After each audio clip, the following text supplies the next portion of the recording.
Welcome to UB Reactions, the place where we keep it real.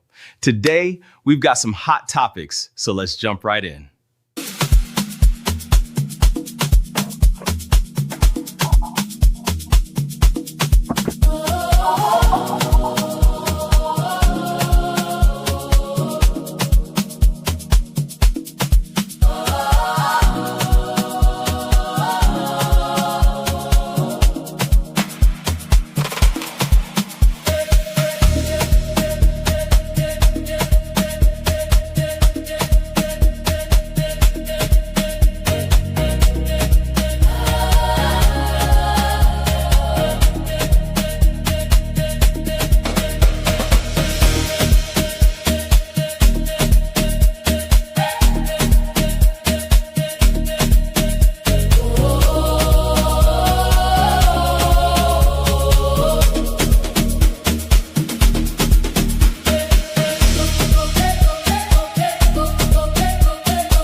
All right. Good morning, everybody. Good afternoon. If you are in the UK or you are right here in the United States, or maybe you are listening all the way from Nigeria and the rest of the world. How are you all doing? Okay, this is another episode of UB Reactions, and we're about to dissect Peller and Javis wedding. Peller and Javis wedding is what we're about to dissect. Now, against what people might be thinking, this is not like every other show where we look into the issues, the problems in marriages. Rather, I'm doing this show as response to all these people out there on social media, especially content creators who are criticizing Peller and Javis wedding.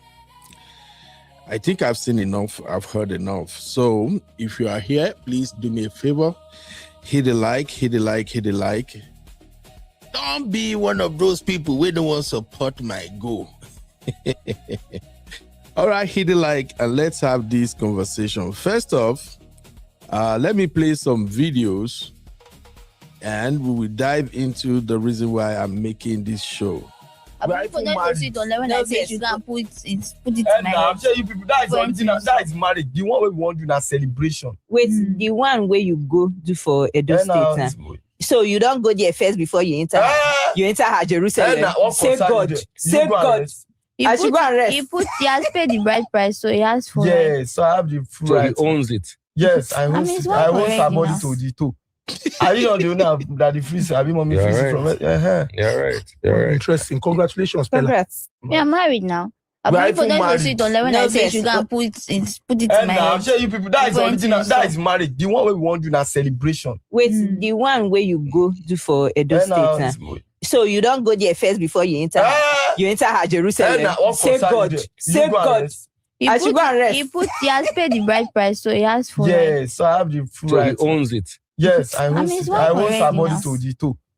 Are you not the owner that the freeze? Have you mommy freeze from it? You're right. Interesting. Congratulations, Peller. Congrats. Yeah, I'm married now. People don't go sit on when I say you go and put it in my head. I'm telling you people, that is original. That is marriage. The one we want do na celebration. Wait, the one where you go do for Edo State. So you don't go there first before you enter. You enter her Jerusalem. Save God. Save God. He has paid the bride price, so he has full right. So I have the full right. So he owns it. Yes, I own it. I own somebody to the two. Are you not the owner that the freeze? Have you mommy freeze from it? You're right. Interesting. Congratulations, Peller. Congrats. Yeah, I'm married now. So Peller and Javis just dropped their pre-wedding pictures. Let's review it together. Looking at this first picture alone, I must tell you guys, I'm stunned. I'm stunned. Whoever gave them this concept, black and gray, it's amazing. Like, it's giving class. Whoever gave them this concept needs a raise, I must say. Like, the style, the way Peller just pulls, cross the leg, it's amazing. And then the second one, Javis looks amazingly beautiful here. I have never seen her this beautiful. Like, and the clothes, just they give that, UK couple vibe. It's amazing. It's beautiful. Then the third one, this gray, like everything about this pre-wedding picture, just they give class. Who give these people this idea? This idea, I know sure say na Peller brain this idea from come. This if na Peller brain this idea from come, that guy not be Olodo as una think. Peller is not an Olodo. Anybody call Peller Olodo, you better have a rethink. Hey, Arikemi, you're welcome, Mama. How you doing? The way they use this old 90s Benz, don't give them like the person who do this thing get high fashion sense. It's beautiful.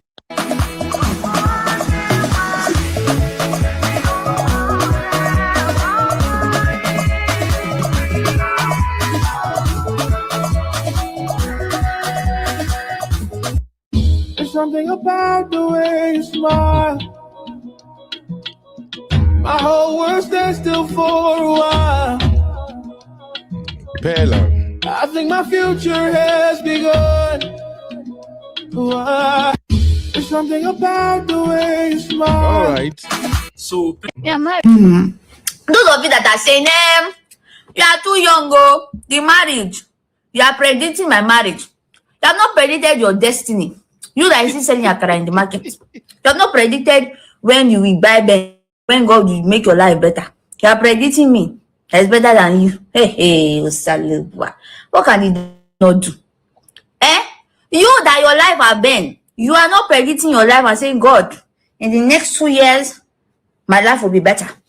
It is me that is communicating with God, that is doing some settlement with Him, that is aligning with Him every single day of my life. You are not predicting. Those of you that predicted that rubbish for me, I return it back to you. As I predicted downfall for me, so shall you have downfall in Jesus' name. Because I know do you bad. Yes. Now who did they do bad? Now that they wish bad. As I know wish you bad, and I don't know you. But you are prophesying rubbish for me. See, I send it back to you in 100-fold. Hey, you will regret. All of you that tell rubbish, I send it back to you in Jesus' name. Because the Bible said there's power in your tongue. This my tongue has power. And when I said rubbish to me, I send it back to you. Yes. Amen. So you better wise up, say good things, so that if I'm prophesying it back to you, it's good thing that will happen to you. If you say bad things to me, back to you. Yes. Thank you. Case closed. Now I will not pass like that. Because I know do you man evil. If I just saying, for you to just say congratulations, no, God bless your new home, God will give you wisdom. Abi is there manual? If there's manual for the marriage, hello, share it. Auntie, share it, please. Uncle, please share me the manual. Share us the manual if there's manual, because I'm not seeing any manual. Even all those uncles and aunties of 50, 60, even some way they're saying that our age is too young. You that is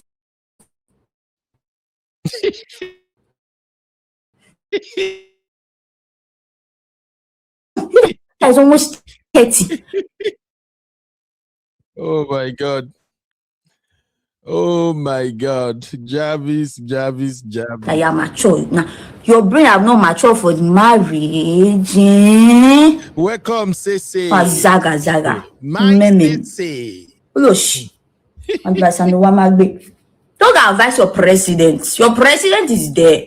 You have not come out to make video concerning your president. You are making video for me. Your president.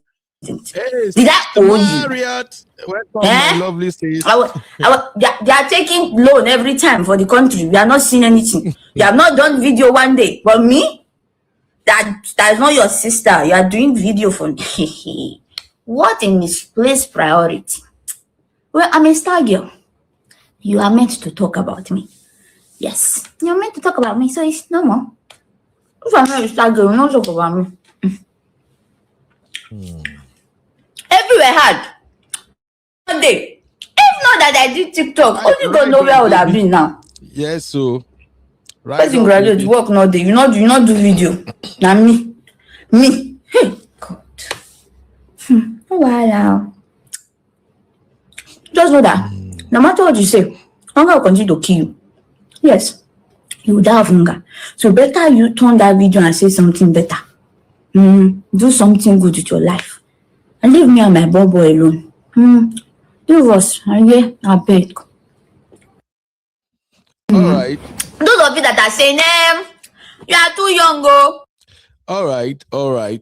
Welcome, my people. Welcome, my lovely sister Marriott, Abby, my Sissy, Arikemi. Welcome, everybody. And if you're watching on Facebook, don't forget to like and share. Okay. You've heard Javis, right? So basically, this was the first video I saw this morning.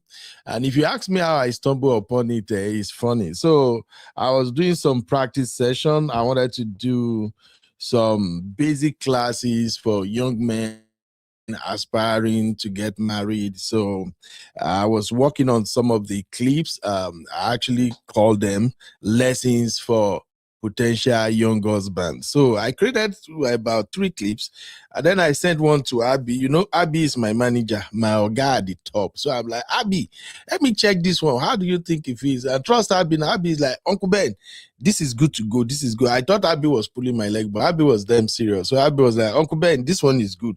Post it on TikTok. I'm like, TikTok? Maybe you know I'm scared of TikTok. I be say, Uncle Ben, this is short clip. It's good for TikTok. So that's how I end sharing the clips on TikTok. And as I posted it, so I was waiting for TikTok to approve it.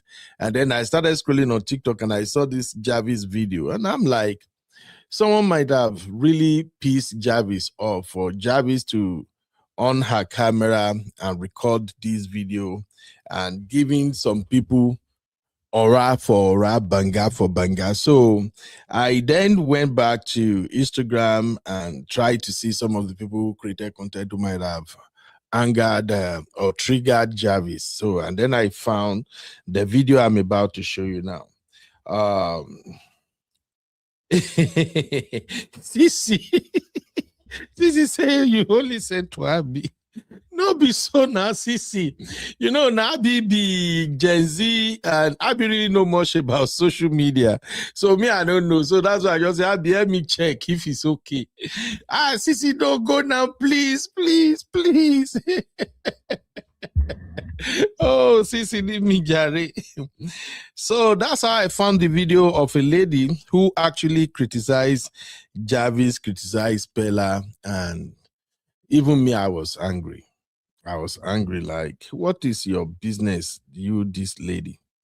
You choose to come and drag Javis and Peller for their wedding rather than you supporting them, create positive content around them. You decide to create negative content and criticize them getting married.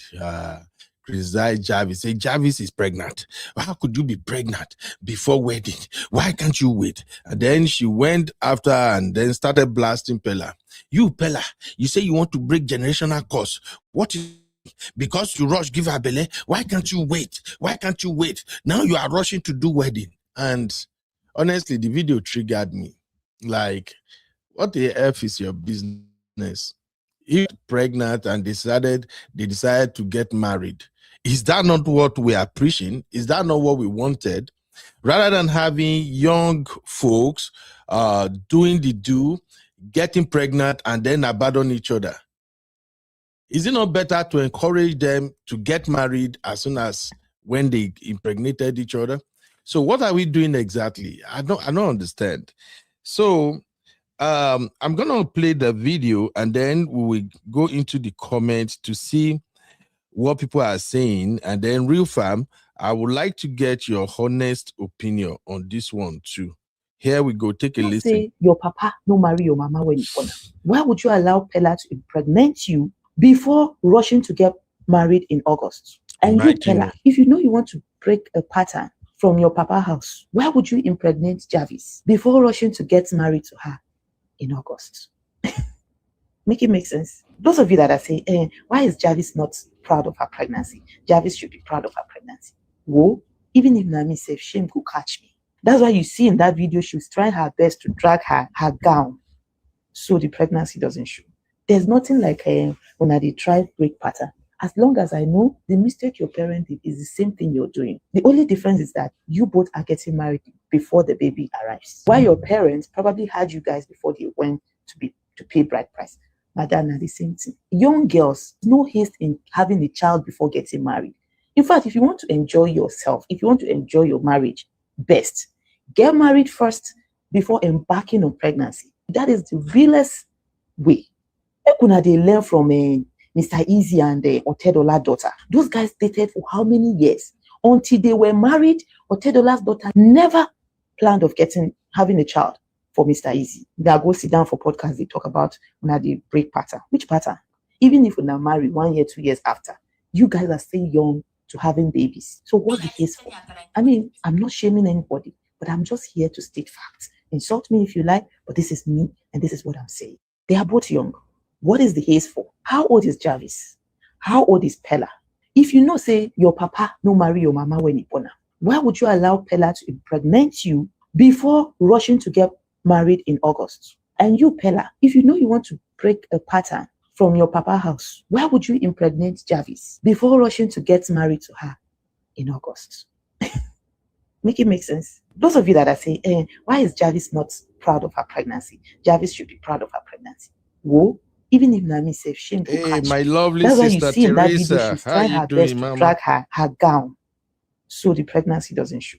There's nothing like when they try break pattern. As long as I know, the mistake your parent did is the same thing you're doing. The only difference is that you both are getting married before the baby arrives. While your parents probably had you guys before they went to pay bride price. Madonna, the same thing. Young girls, no haste in having a child before getting married. In fact, if you want to enjoy yourself, if you want to enjoy your marriage, best get married first before embarking on pregnancy. That is the realest way. They learn from Mr. Easy and Otedola's daughter. Those guys dated for how many years? Until they were married, Otedola's daughter never planned of having a child for Mr. Easy. They go sit down for podcasts, they talk about the break pattern. Which pattern? Even if you're married 1 year, 2 years after, you guys are still young to having babies. So what's the haste for? Please let's get the likes up. I'm not shaming anybody, but I'm just here to state please facts. Everybody. Insult me if you like, but this is me and this is what I'm saying. They are both young. What is the haste for? How old is Javis? Good morning, Mr. How old is Peller? If you know, say, your papa no marry your mama. How are you doing, ma? Why would you allow Peller to impregnate you before rushing to get married in August? And you, Peller, if you know you want to break a pattern from your papa house, why pregnant Javis before rushing to get married to her in August?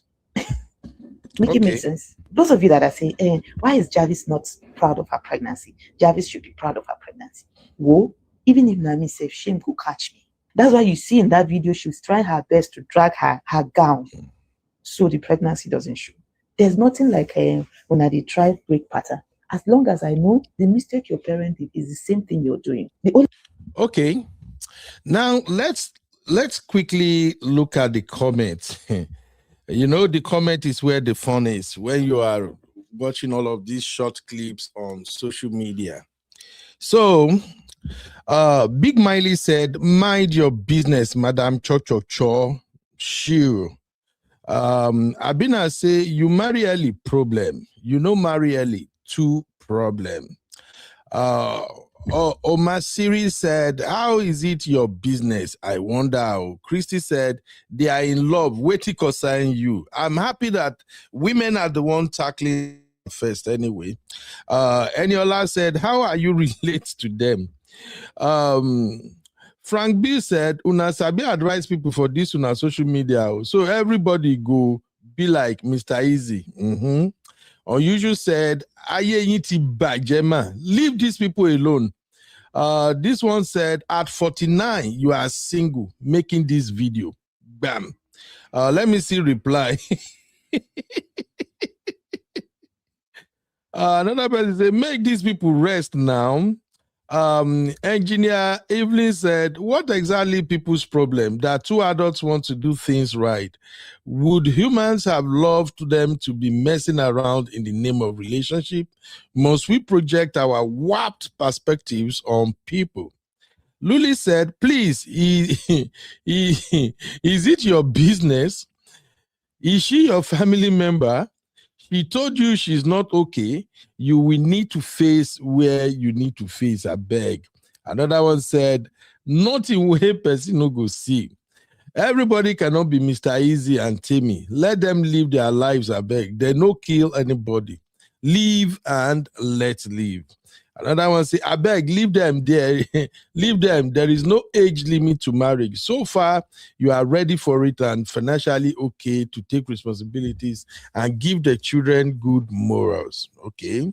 What is your business?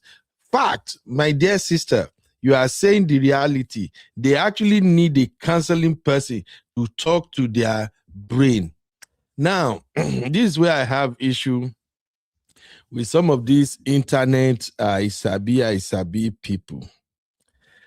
Let me start with this person recommending counseling and all those other BS. Many people don't even do no counseling and they'll be married forever. Once you are in love, you are in love. The man that loves you, the woman that loves you, sometimes both of you need no counseling. If you allow love to dictate. I maybe let me know your thoughts in the comment, my people. When 2 people are in love, love leads. Sometimes you don't need all those book crap counseling shit. Mostly where you need counseling is when you don't even know what you are doing. Maybe you don't really like the person you are attracted to. So that counseling, when I put it aside. Now, is counseling a bad thing? No.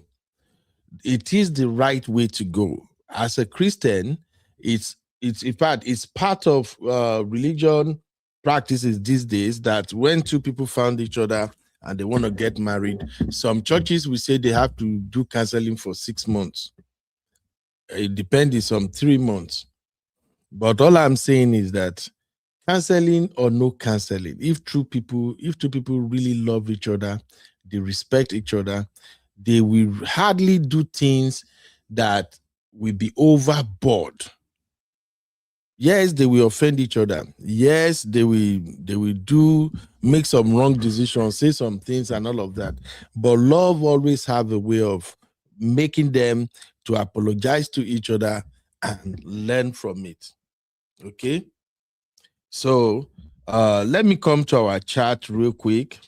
Abby said, counseling, but it's being suggested from a place of condescension, not goodwill. Thank you, Mama. Abby also say, I'm not even a fan of them, but it's bullying now. Absolutely. This is getting out of hand. Sister Lola, how are you doing, Mama? Mr. Mario said, neighborhood auntie, Boromiro.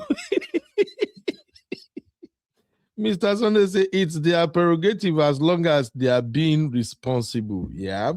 Mr. Mario say people are still citing internet couples as ghosts. Does she know them? Now maybe this so. Mr. Allah say she fell on Bola. And Sissy said, I thought she was waiting for marriage. What happened? Well, Sissy, you know what happened. You know what happened when people eat the forbidden fruit? Just don't start, Sissy. Don't start. Arikebi said, I don't even know about this Javis and Peller. I've been at content wedding. Well, it's not content wedding. They are actually getting married. Sissy, I thought she's a virgin. What it costs now with being virgin, Sissy? Now don't start to. They got married. Their wedding is coming up in August. They are not married yet, but they've done the traditional. So, and you know, since they've done the traditional, they are officially married. It's not that, it's just that they are not legally married. So they're gonna have their wedding ceremony in August, and that is why all these internet aunties and uncles are now running their mouth. I be the people are unboxing Ashwebi. It's real. 1st August. Oh, me too. I need my own Ashwebi. I need my own Ashwebi. May Peller send me one Ashwebi. All right, let's go into this conversation deeply now, my people. Seriously speaking, I don't think age is actually the problem here. Yes, we want two people to be matured before they start talking about love. We want them to complete their education, at least have something going for themselves, make sure they really have a full grasp of what life really looks like. We want them to know that marriage is not a bed of roses. We always want them to be prepared when they are going to get married. But you know the saying, man propose, God dispose. God disposes. Is that not how they say it? So for everyone, we all want to have a perfect marriage, you know. For men, especially young men, many of us want to at least make sure we have money, good home, cars. We want to be sure that our future is set before we get married. But unfortunately, we are humans. So we do the do. You know, religious wise, as Christians, we were taught not to eat the forbidden fruit until the wedding night. We were taught to abstain from, in fact, in Christendom, we count sleeping together out of wedlock as a sin, you know. But it is what it is. The life we live now, people eat the forbidden fruit all the time. So, and I bet you, if we have a statistical data to back this up, you're going to see that when it comes to Africa, especially Nigeria, the larger percentage of married couples, they did not plan for wedding at the time they got married. It's usually because they were messing with each other, they impregnated each other. That is how their wedding comes about. So if people are still criticizing Peller and Javis on the basis of age, I don't think that is okay. But let me show you some of the comments from Peller while he was on Honest Bunch podcast. Listen to this. It won't be. If I marry for 30 years old, that's where I won't perform. Now I will still perform now. At what stage did you fall in love? When I met him in person, November 2024, our first date.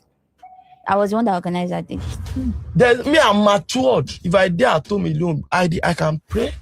I can sit at home, write something down. What next? I put everything down. The only thing I come to people face to do is the character. Shut. See, take your money. You know, if you see me like this, you say, "Are you sad? What happened?" And I'm not sad. But I'm thinking of next thing to bring money. Peller, you know, say people they get pet name, like sweet name when you go call your partner. What thing you they call Javis? I call that my soul. Your soul. My soul. I mean, I call him die forever. Die forever. Okay, die forever. Guys, now let's get the likes up. We have 3 likes so far.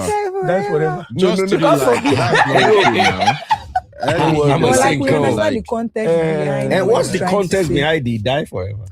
I say no. There's Now nothing like that GPT give me forever. that one. There's So nothing like Sister that But Janet. forever. Javis, what do you call him? We call ourselves a babe. lot of names. Babe.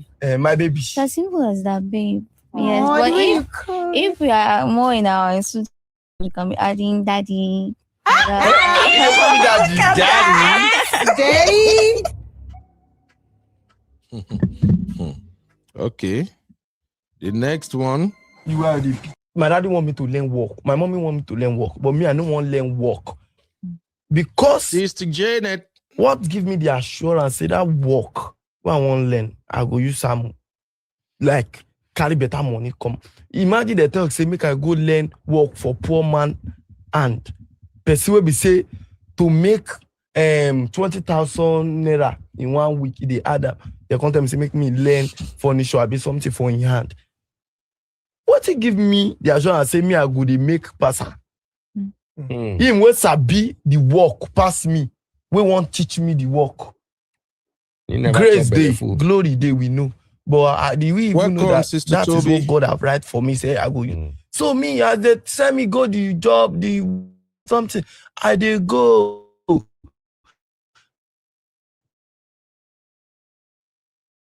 But I dey run away.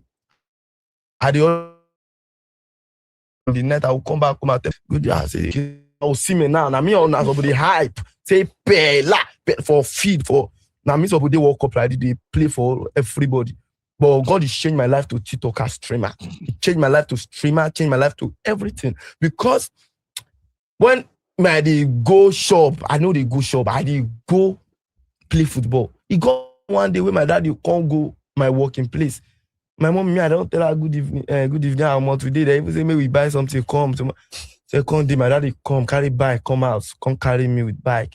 With him. And my daddy now vigilante, now unya boss, security, head of them, carry me, go in your office. He no one beat me because he wicked, but you know one beat me, you know, his body soft. So he can't tell him vigilante boys, say me they beat me. You know, say, vigilante boy will say, my daddy will say, vigilante, one of them mess up, now my daddy they punish him. So those one, go can't divert the angry, versus say, your papa now they beat us for you. So your papa now say, me we beat you, you are dead. They beat me that day, that is big, that is the beating where I don't receive in my life, where we say I won't die. Thank you, Sister They Janet. use this thing, farm bets, for my back, they come on my clothes, they beat me like mad. My daddy want me to learn work. My mommy want me to learn work. But me, I don't want to learn work. Because Judy Austin. For where? My daddy. Which kind Judy Austin? You are the. I want me to look into Javis' eyes. My parents did not get married at the bonus. But I say I will break the. You break the I curse. will Say with break me. that curse. Say with me, Me, I though. must do marriage. I told my parents I want to get married. And when I tell them, it was like joke. You know, take it serious. Yeah, everybody do. You know, take it serious. And I tell her, I want to marry her. I love her. What if our marriage won't be? If I marry for 30 years old, that's the way I won't perform. Now I go still perform now. At what stage did you fall in love? When I met him in person, November 2024, our first date. I was the one that organized that date. There's me, I'm matured. If I dare at home alone, I can pray. I can sit at home, write something down. What next? I dey put everything down. The only thing I come to people face to do is the character. Shout. See, Take your money she out. says, you know, if you see me like this, you say, are you sad? What happened? And I'm not sad. I'm thinking of next thing to bring money. Peller, you know, say people they get pet name, like sweet name when you go call your partner. What you they call Javis? I dey call her my soul. Ah. My soul. I mean, I call her die forever. Die forever. Okay, die forever. Okay. No, No. Don't worry. I'm But like saying, we understand the context behind. and what's the trying context to say. behind the die forever? I say no. There's Natural nothing like GPT give me that forever. one. There's So nothing like that But forever. Javis, what do you call him? We call ourselves a babe. lot of names. Babe. My baby. It's as simple as that, babe. Yes, Oh, but the way you call if we are more in our sweet emotions, we can be adding daddy. You call me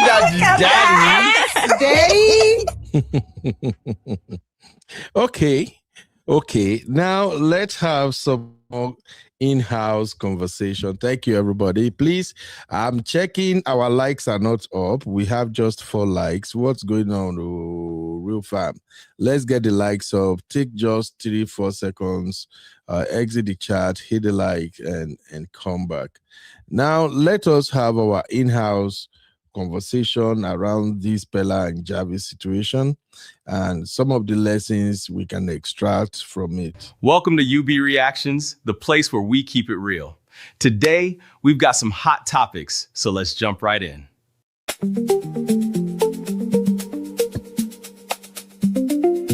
Right. What's going on? Welcome to UB.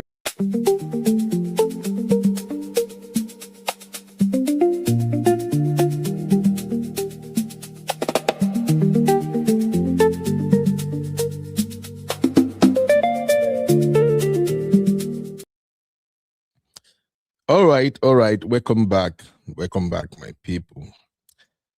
Whoo. Okay. See. Both slow. She seems very slow. The Javis girl. Nope.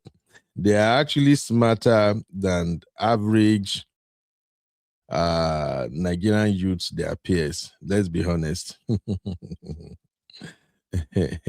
Let's be honest. They are actually smarter than their peers. Even both at home and abroad, they are smarter. And I'm basing that on based on their own ingenuity. They can create a platform, manage the platform, be consistent with what they are doing, making huge amount of money than a whole lot of people who are more educated and smarter than them. So for me, they are smart. When it comes to what they do for a living and how they go about their lives, I think they are smart. Abby, I haven't seen the Ashwebi. Please help me. Let me see the Ashwebi. I need to see it. All right, let's start our conversation by answering this question, my people. It's simple. Do you think Peller and Javis are too young for marriage? That's the question. 1 for yes, 2 for no. My people, oh yeah, grab your keypad. Let's start from there. You know, we're going to have 2 shows today, so I just wanted to do this one, get it out of the way, and let's prepare for the next one. But this one, I've been meaning to do a reaction show on Peller and Javis, but I just don't want to do all those crazy ones that people are doing. Me, I'm a positive-minded person. When people make their decision, so far what they are doing is not affecting me in any way. I would rather support them and wish them the best than to criticize them. All right. So grab your keypad, my people. Let us vote. Do you think Peller and Javis are too young for marriage? 1 for yes, 2 for no. How do you vote? Let's go. Abby votes 3. Okay, Abby, you got to explain that 3. What does it mean? Are they too young or too old for marriage? Or you think they are not matured enough for marriage? Okay. Abby says, let me see. Abby say, wouldn't advise getting married that young, but different stroke for different folks. Absolutely. You have a point, Abby. Stamara say, that is the thing. Their issue is the violence. Absolutely. Those are the areas I think people can actually advise them, and I would listen. Not this criticizing them. Why are you pregnant? Why are you rushing the wedding? Hey, you Peller, you say you want to break generation. Why are you doing like this? Auntie, uncle. Have you been able to manage your own life before you start dictating how someone else should manage their life? I want to understand. That lady that I played the video earlier, some people were shading her. They were like, oh, you know all of this wisdom, now you still stay single. And I'm like, you see, this is what you cause for yourself when you should have just stay on your need, JJ. Sister Jenna say, how old are they really? 2021? Yeah, about that. I think, Abby, how old is Javis now? I think Javis is like 23, right? How old is Javis and Bella? Let me see. Javis is 25. Oh, wow. Javis is 25 years old and Pella is 21. Woo! Woo! I didn't see that coming, no. Wow, so Javis is 25 and Pella is 21. So, who want to tell me Javis is not old enough to be married? Abby said 23, 21. Google is telling me 25, 21. No. Which one will come believe now? The two Nigerian content creators and streamers have a small age gap, with Javis being a few years older than Pella. Okay. So, all right, even if Javis is 23 and Pella 21, I don't think the age gap is significant. The only issue I can see there is that Javis is more mature than Pella in the way she conducts herself, how she tackles issues. I think Javis is more mature and more refined than Pella. But with the way Pella manage his business, I won't take anything away from that boy, I beg. MOP say, I remember MOP did a show on them maybe a year ago. They just need counseling. All right. All right. Hopefully they will take that advice. Abby said, yes, Sister Mario, the way they speak to each other and handle issues, are they mature enough for that institution? Okay. Let's keep it moving. One thing I know for sure is this. If the love is there, they just have to work more on Pella. I think Pella is the one that need mentoring. And that is why I said I'm not in support of all of this negative content about try to bring the boy down, try to talk down on the boy. No, what the boy need right now is mentoring. The boy just need guidance. He need a matured person that can factor in the fact that this boy is a millionaire in dollar. With what he's making from TikTok, this boy is a millionaire in dollar. So anyone who can mentor him, who can figure the fact that the amount of resources available to him can actually cloud his judgment and therefore help him, guide him to at least think maybe 7 years ahead of himself when it comes to marriage. I think that's what they need. But with regard to how both of them are living, if they truly love each other, I think they can make it work. Sometimes I don't know if they are creating content with all those their bass boss or not, but Pella is the one that seems to me like he's still a young boy. He's still a young boy living his life, and he's prone to react intuitively. He's prone to just do something spontaneously. As for Javis,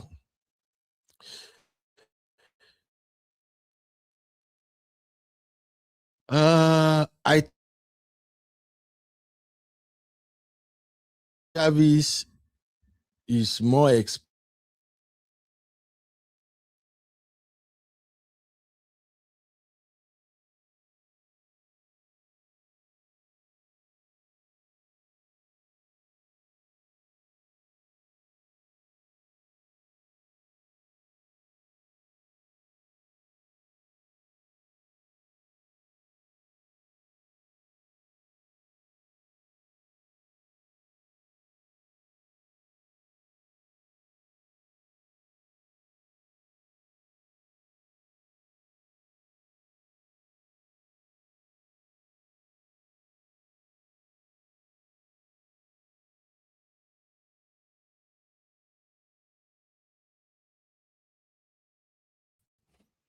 Abby, it's not your network. Abby, it's not your network. It's actually my network. You know, your boy is back. All of them are back. I don't know whatever they have. I don't know whatever they have connected again. I need to go and check. Or maybe I just need to reboot my network. All right. Can you hear me now? Hello, my people. If you can hear me, drop a 1, please. Can you hear me? Okay. Thank you. All right. Thank you. It's not your network, Abby. It's actually my network. My chairman is back and the sisters are back. And you know, these children, sometimes they will put all their 3 gadgets. They will just connect everything to the network at times. Phone, laptop, iPad, TV, radio, every damn thing. They'll just connect it. So I think I just have to reboot the system. All right. So as I was saying, I think Javis is way mature than her age. She just have to turn it down a little bit. All right. To wrap up this segment, before we begin to look at some other aspect of these 2 young folks, can we please put this question to a vote and take it off the screen? How do you vote? Are they too young to be married? 1 for yes, 2 for no. Abby and Sister Janet, I don't know where you both manufacture your 3 from.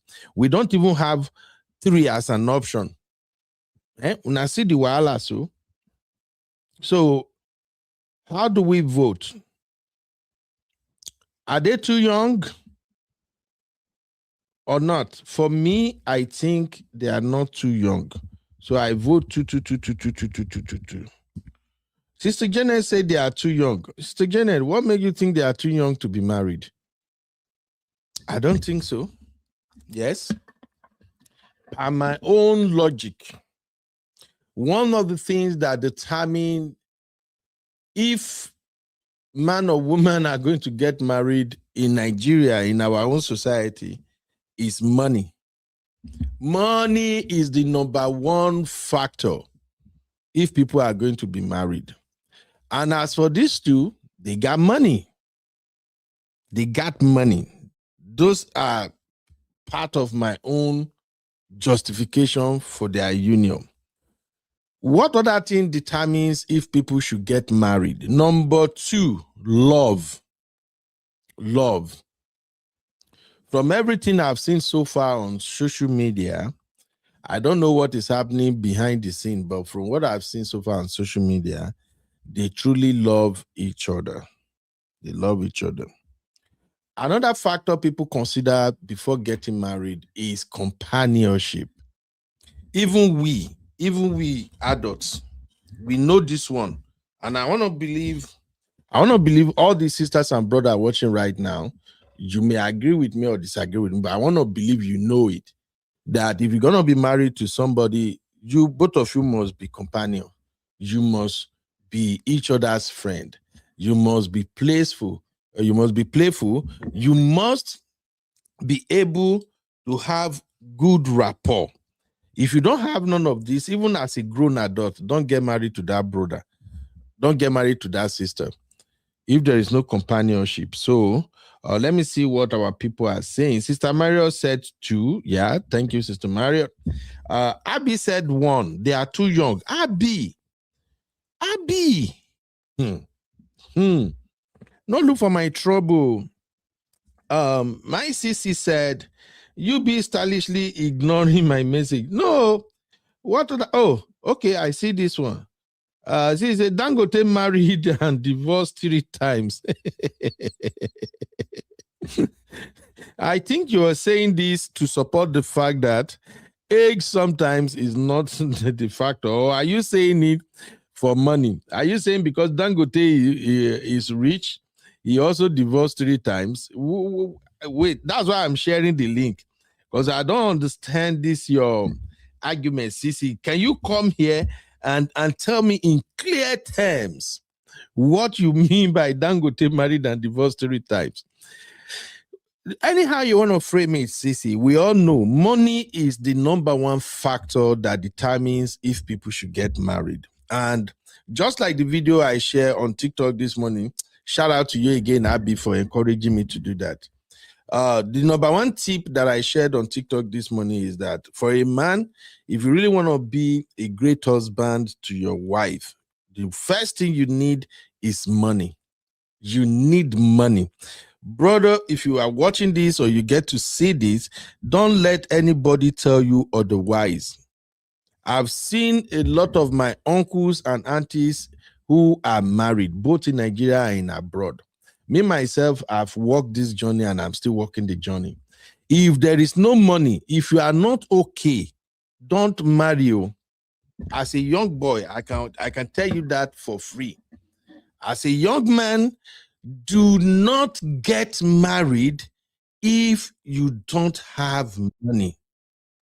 Please, I am begging you, don't do it.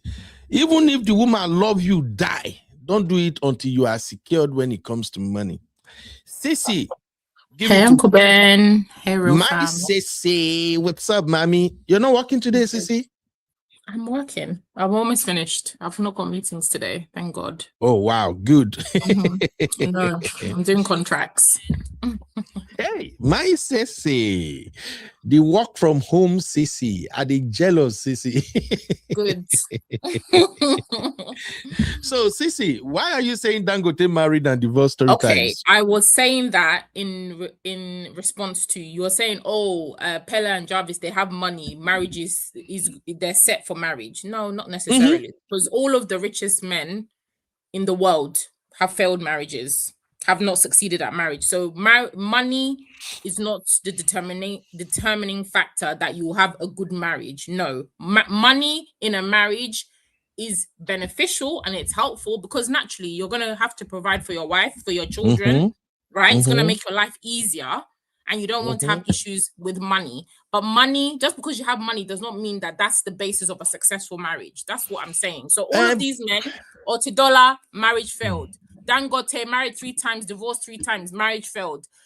Jeff Bezos, marriage failed. Elon Musk, he's married 3 times. All the marriages have failed. These men have billions and millions and billions of pounds together, single-handedly. Yet they cannot hold, even Bill Gates, they cannot hold marriage. So clearly, having lots of money is not the determining factor or the golden ticket to say, oh, your marriage is going to be successful. That's what I was saying. So no, me personally, these 2 people, I've always said it, 21 is way too young to be getting married. Whether you have money, you don't have money. I just feel like you have not seen and had enough life experiences, especially if you're dating somebody that you've just met. Oh, we came out of college. This is my boyfriend from like age 19.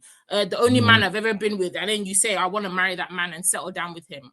Personally, for me, in my opinion, I wouldn't advise it. That's just for anybody. I wouldn't advise my daughter who's 23 to get married at 23 because she hasn't seen enough of the world. She doesn't know what she really wants. And also the responsibility that comes with looking after another person in terms of your husband, looking after your household, all that responsibility. I don't feel like a 21-year-old and a 23-year-old needs that at this stage in their life. No. So I'm not for it. But if they want to get married, fantastic, great for them.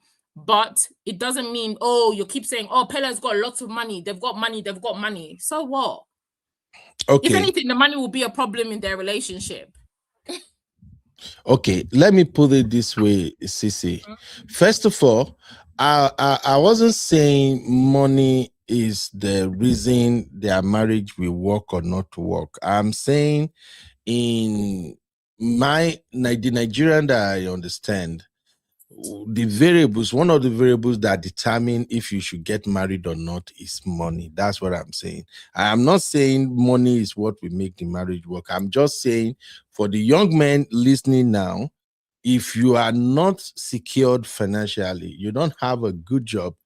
And when I say good job, I mean jobs that can take care of your need, your woman need, your children needs. don't get married. That's just the context I was talking about. When it comes to marriage working or not working, we know there are several variables factor into that. But I'm just saying, considering Peller and Javis, the fact that they already have money, it means they have met one of the criteria for getting married.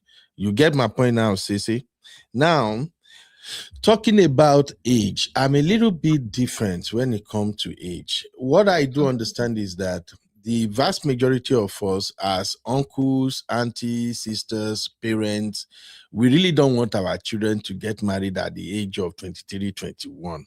We want them at least to be mature, because if they are going to the university, of course, they will be like around age 23, 24, 25 before they get out of school, and they still have to work and settle down. Then at least have their life goals mapped out before settling down. But there is destiny. You feel me? Yeah.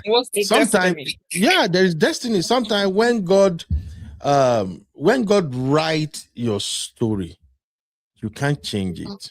You see what I'm saying? I think. And also, for me personally, I don't like the fact that she's 20. How old is this girl? 25, 23? What's her age? Google put her 25, but Abby said she's 23. Okay, 23. And how old is the guy?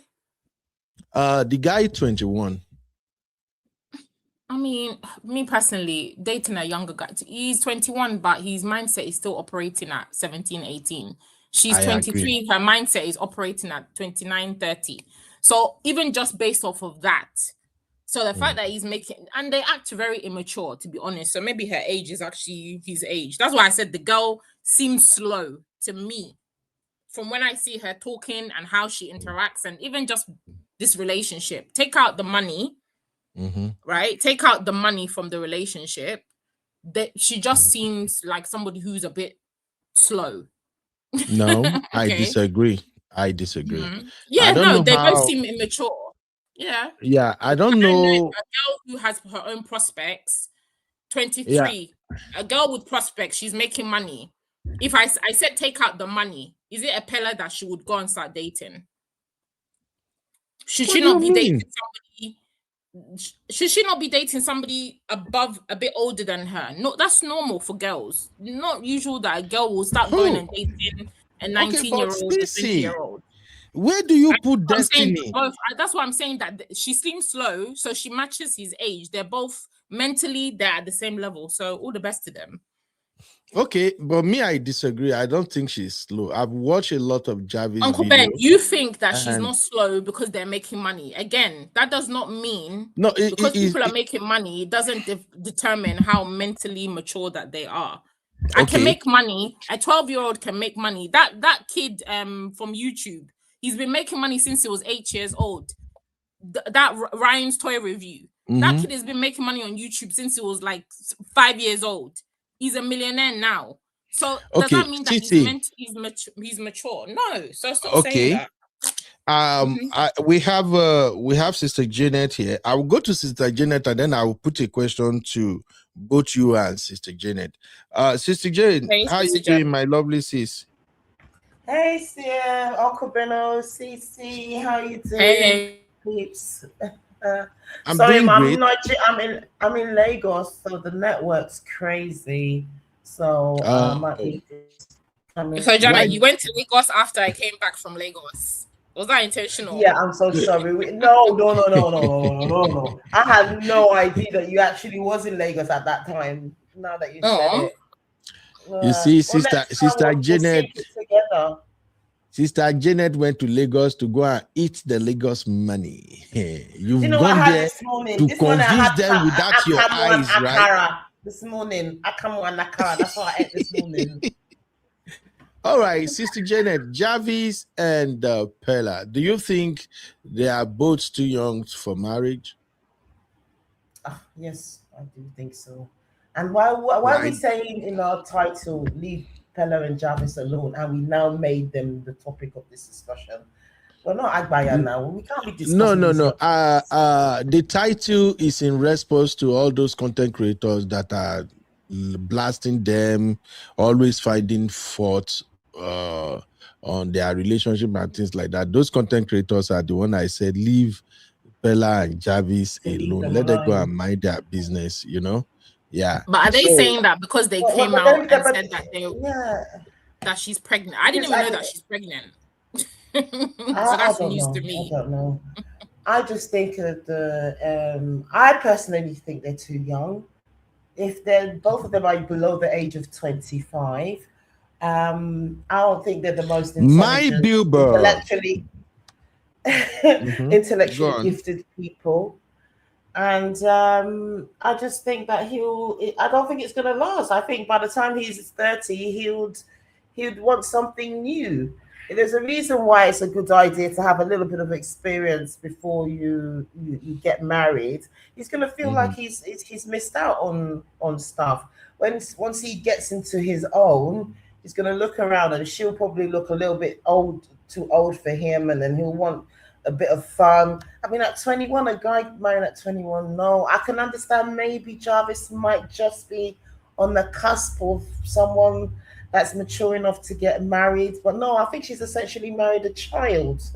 I'm sorry. I just don't see this working unless he grows up at some point in the marriage. I'm sorry. I don't have high hopes for it. But I wish them all the best, though. But it's going to take a lot of work. Thank you. Okay. The question I'm going to ask you, my Sissy right now. Sister Biba, you're welcome, Mama. The question I'm going to ask you and Sissy right now is this. Do you think age is what makes marriage work? Like, because a man is older, maybe he's 30, 35, 40, that can actually be a factor to make his marriage work. Do you think so? Sissy. Oh, Sissy. Okay, sorry. I think age is a factor. It's a very important factor because that can determine if a marriage will work. Absolutely, because of the way that you're going to relate to each other, you're not going to do things irrationally in an immature way, or your responses are not going to be irrational in an immature way, right? A 16-year-old and a 17-year-old getting married compared to a 30-year-old, a 35-year-old getting married. The way that they relate to situations, you can't tell me that it's going to be the same just because they're married. There's a way that you do things in a childish way, or maybe from your life experience, that you're going to take that into your marriage, and that's how you're going to relate to your partner. But when you've had a little bit more life experience, doesn't necessarily mean the age needs to be 30 or whatever. I'm talking about life experience just as a whole, right? You'll be able to relate, and certain things will maybe not trigger you. I'm not saying you're not going to have arguments, but you'll react in a way that is mature. That's why we say mature, right? So 100%, if you're way younger, and we see this all the time, more than 80% of marriages that start when people are very, very young in their teens, they do not go the distance. They don't. Maybe back in the days of our grandparents, maybe your mothers and fathers, but those were not really based off of choice, right? Those were more circumstantial.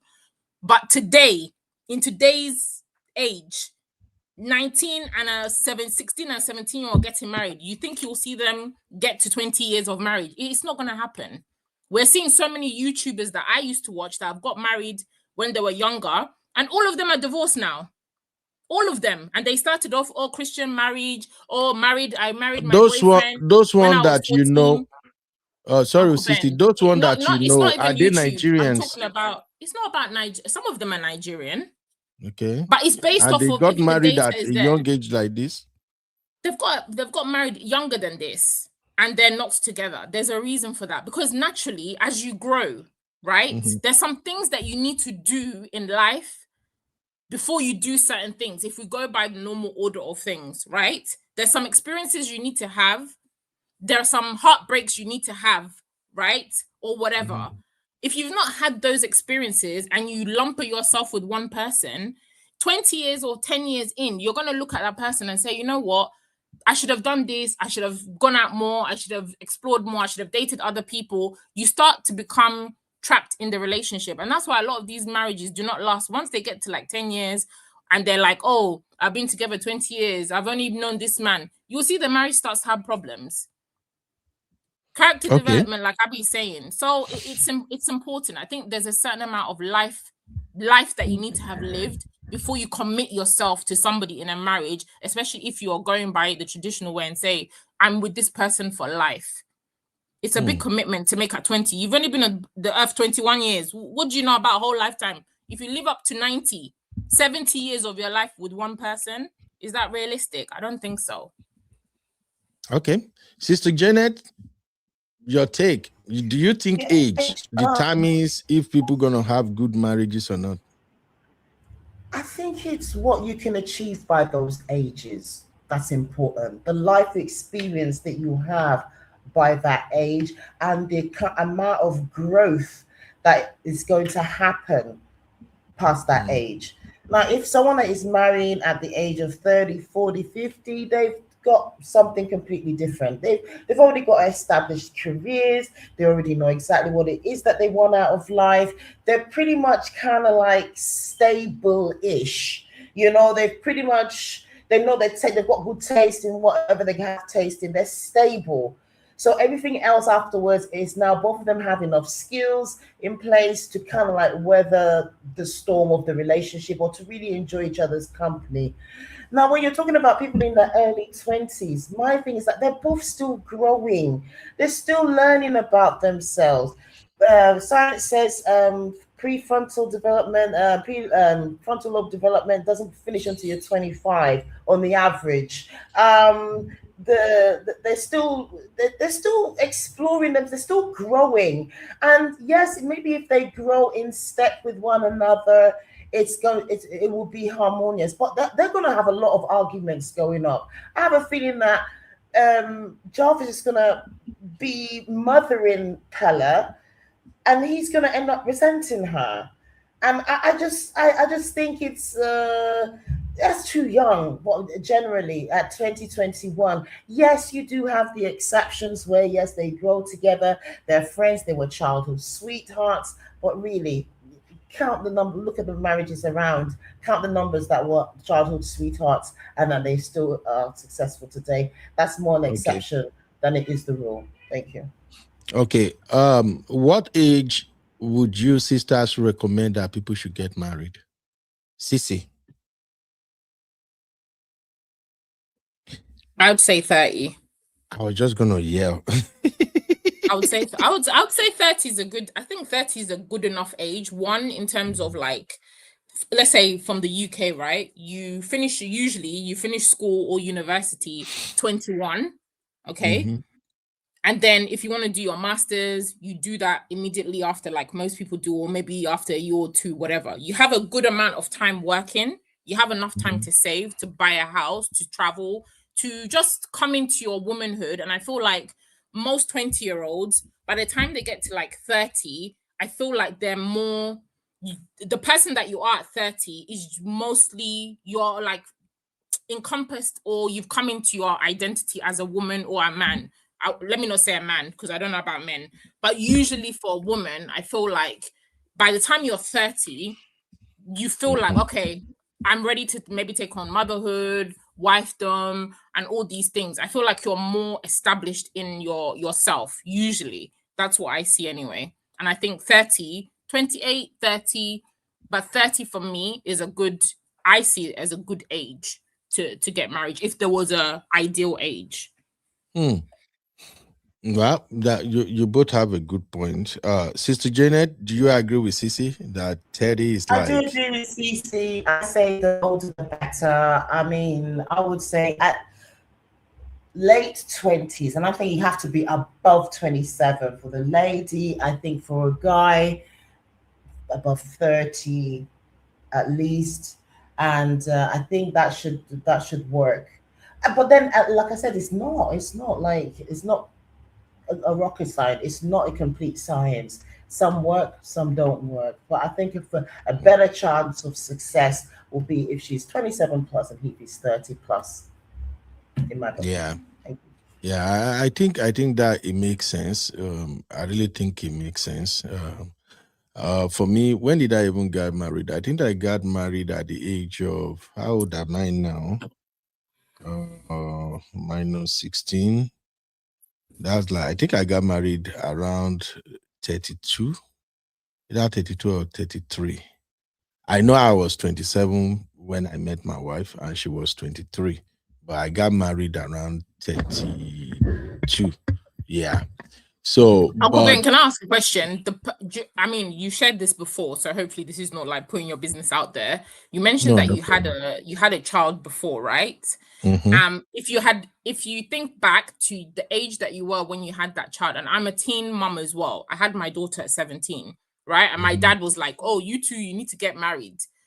Do you think that if you had married that person, you would still be with that person today? My life would have been a mess. I don't think we'll be together. Why not? I wasn't ready financially at the time. I think if I remove my boy's age from my age, I think I was 18. Yeah, I was between 17 and 18 when I had my boy. So if exactly, and that comes down to what maturity, right? If I had married her at that time, the marriage will not work. My life would have been messed up because I wasn't ready. And why was I not ready? I don't have education at the time. I only had a secondary education. 2, there is no money. There was no money at the time. I was poor. Okay. I was working in bar at the time. If you had money, let's say you had Peller's money, do you think that your marriage, if you got married, the marriage would have been successful? It would have been successful, but if it was with the boy's mom, it won't work. Yeah, of course it has to be with the boy's mom. But if it were, if I have money at the time and it happened to be the very girl I was dating at that time, I think it will work. But no, we're talking about the person that you had the child with. If you had money, it won't work because I don't. If I have money and I even get married to her, it won't work. Exactly. Right. So it won't work. But I can tell you the reason why it won't work. Because 1, I wasn't in love with her. 2, she's not really like the person that you would have been with. Yes, she's not really like my type. Be kind. She might be watching you. Please be kind when you discuss her. No, but we're talking candid. No. We talk. I don't. We talk. It's not like that. I'm not even. I might say anything negative. Most people are still alive and probably watching you. Son and mother. No, so I'm just bringing that in just to say that, irrespective of if there's money or if there's all these things, I feel like sometimes because of the ages that we are, and it happened to myself. I was pregnant at 17, had my daughter at 17, right? And my parents at the time were like, "Oh no," my dad specifically was like, "Oh, this boy, you must marry. You must marry." My mom was like, "Oh, hell no." Right? And this is what I'm saying exactly. I can't marry the guy. 1, I'm too young. Maybe having a baby I can manage, but having the responsibility of marrying somebody at that age, we would never have worked. We would never have worked. Yeah. Right? So it comes down to maturity. So age is important. And Stacey, what I was saying, where I'm going exactly is what Marriott just said on the chat now. These 2 are in their 20s with money and love each other. That's the point I was just going to make about Javis and Peller generally. When 2 people love each other and money is not the problem, the only thing remaining is character, is how they can infuse their character, how they can build up learning and knowing each other better. That's just the main thing. So far, you have money, you have love. That's the biggest thing, Uncle Beno. I know you like to focus so much on the money aspect, but I'm telling you that character thing is going to be the biggest challenge. Money is just an enabler to make sure that you pay bills, you probably have a certain quality of life, but your character development is going to be the most important thing. How emotionally available are you for each other? What do you actually think about? What are your life goals? That's the most important thing. and that's where cracks may come if they're not careful. That's all. Exactly. And that's and then why for them, because they haven't really developed that character from what we see, that's why I keep saying that. Are they, this their persona? It could be their online persona, but really behind closed doors, they're two very mature people. They know how to discuss, they know how to communicate. But from what they portray and the little snippets that I've seen of them, that's why I kept saying to you, I feel like they're both slow. But it's from what they've put online, right? How they deal with confrontation, how they speak to each other. If you now haven't really developed that prior to getting into a marriage, let's say now you've married, right? They're now married. You've not developed those character traits or those character flaws to understand each other. You've now added a baby in the mix. A baby is the worst thing that you can do when you're just getting to marry somebody, because a baby will test your patience, will test your sanity. And if you two already have issues with your character and your maturity, a baby is not what you need right now. You need to have studied each other in the marriage, not in a relationship, in the marriage, and then add a baby later. They're gonna be okay, Sissy. Yeah, Uncle Ben, whether they're okay, they're not okay. He doesn't put food in my house. He doesn't I put get money it. in my bank Just account. for the for the people, for the people who are gonna learn from this, especially young folks. Look, the age you got married matters, but what's more important is love. The type of love I know and the type of love I experienced, if I'm speaking from that point, I will simply tell you this. Your character flaws and all of that may be there. Yeah. Okay, buddy. Sorry, Denzel. Yeah, I'll see you, okay? Your mom and sister went to the gym, in case you don't see them. All right. Sorry, guys. My boss is back.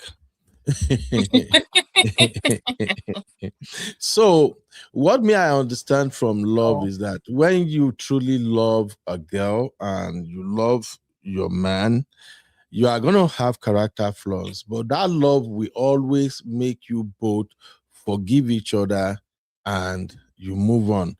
What's more important is that whatever you did that pissed your partner off, don't do it again.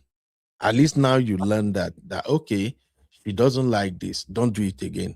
That doesn't mean tomorrow you might not do another thing. No, you do it again, she's angry, you apologize, you don't repeat it. Yeah, but Uncle Beno, the thing is that people, even within that, people actually do change. I might love tea at the age of 21, but then become a coffee fiend at 23. We need to allow for that with even as they're growing. So don't do that again, or don't do this. And people are exploring. The constant thing about us as people is change, right? But that change tends to happen a lot more when you're younger than when you're older, you know. And I think that they both need to have a lot of patience, and I don't think they've developed that character trait enough. They are learning. They are learning. How do you know, sir? Have you done an assessment and a personality behavioral assessment for them? Can I say that I saw them? They posted a video, and I saw like a clip of them on Instagram, and I just dropped the comment. I saw them with like Priscilla and the husband. What's the husband's name? Juma Jokes or whatever his name is. Okay. My East African brother. So if they surround themselves with young couples that are, you know, still doing social media, but at least they're showing that there's a maturity, because how Prissy and the husband are, obviously we don't know their day-to-day, but from the outward and from what people say about them and how you see them, they look like two people that are quite mature. However, her husband is older. That's one thing, right? But he's older, I feel like but I feel like that is a good, if they stay around them as a couple and align with other young couples in the industry that are together and, you know, having a young family, I think that's a good influence for them to be around. So all the best to them. Totally. I mean, all the best to them. But I've not seen Priscilla's husband physically attack her or say something horrible or humiliate Priscilla in public. I've seen that with Peller. I've seen he's a little bit uncouth And I've seen him say a few things that I'm like, oh man, this is gonna be a problem. He's gonna be a problem based on what I've seen, how he has conducted himself, treated Javis. And I think that there's a lot that he needs to learn. So they're not Don't worry.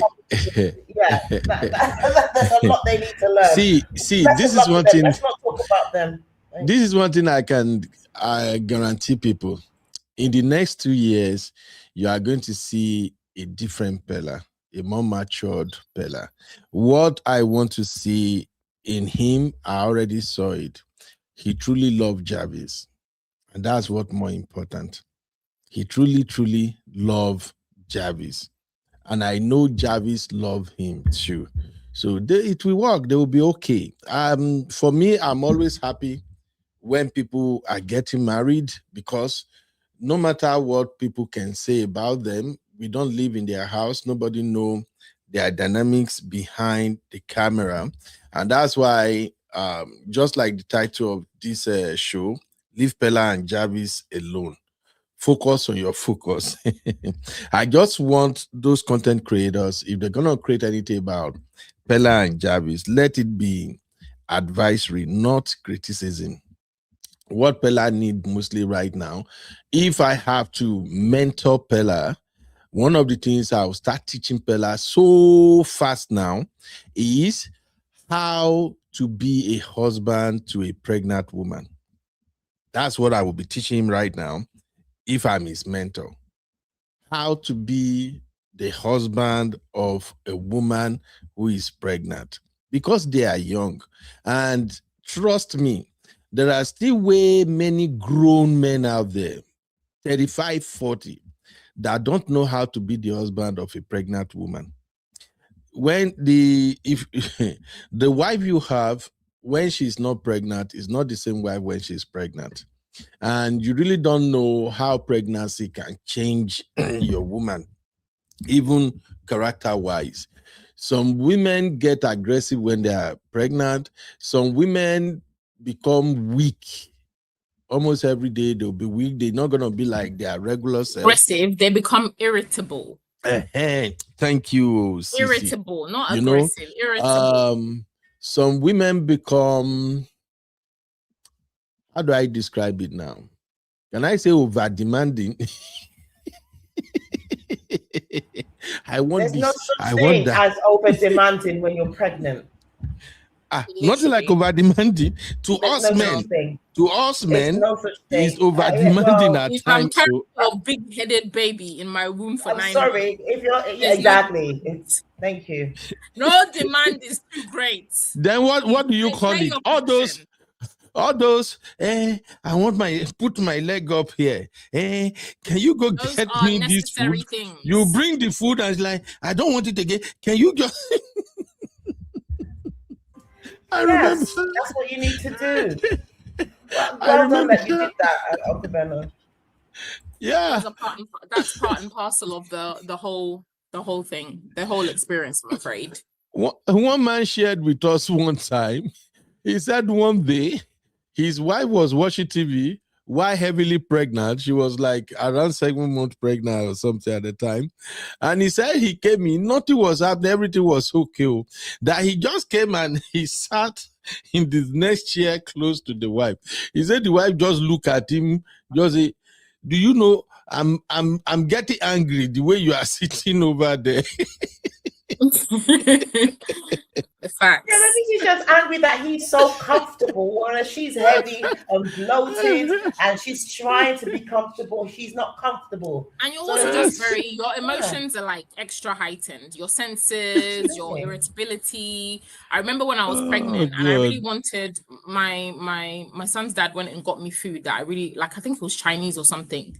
And they didn't put the sauce in the takeaway. So obviously you've been craving this thing. He got the food. He came back. I opened the food. The sauce was not inside. Oh my God. The way I cried. The way I cried. Auntie Grace. See, you are a baby anyway. You are a baby. I'm You not. can. Like, it just, I it know. just, I know it you just did annoys that. me. It just, and then I didn't want the food again. He wanted to go back. I said, "Leave it. It's okay. I don't want the food again." Oh God, I cried. What for? What sweet chili sauce? Ridiculous. But it's our hormones, and as a man, you should take it on the chin. It's hormones. Yeah, you got to understand those things. Mm-hmm. So yeah, so he can go to all these classes, Antenatals and all that stuff. If he's got, I think he's like, I don't understand how Nigerian men don't do that. It's another reason why I'm not marrying a Nigerian man. They don't do antenatal. You go to antenatal clinics, you never see a man there at all. It's just women. Janet, Not in the things UK, have yes, changed. they are, but not in Nigeria. No, even in Nigeria. we are. Antenatals, did you see? Okay, all right. I'm gonna just keep quiet. Yeah. So they're changing. They're changing. Yeah. Too late. Auntie Grace. Auntie Grace say your perfume smell like poo. Women never forget the way they are treated during pregnancy. I noticed that. Oh, women, Serbian tribe, yeah. I think so. Remember when my wife was pregnant, and I love sardine. You know sardine, right? So I opened one can one day, and I opened bread. Jesus Christ!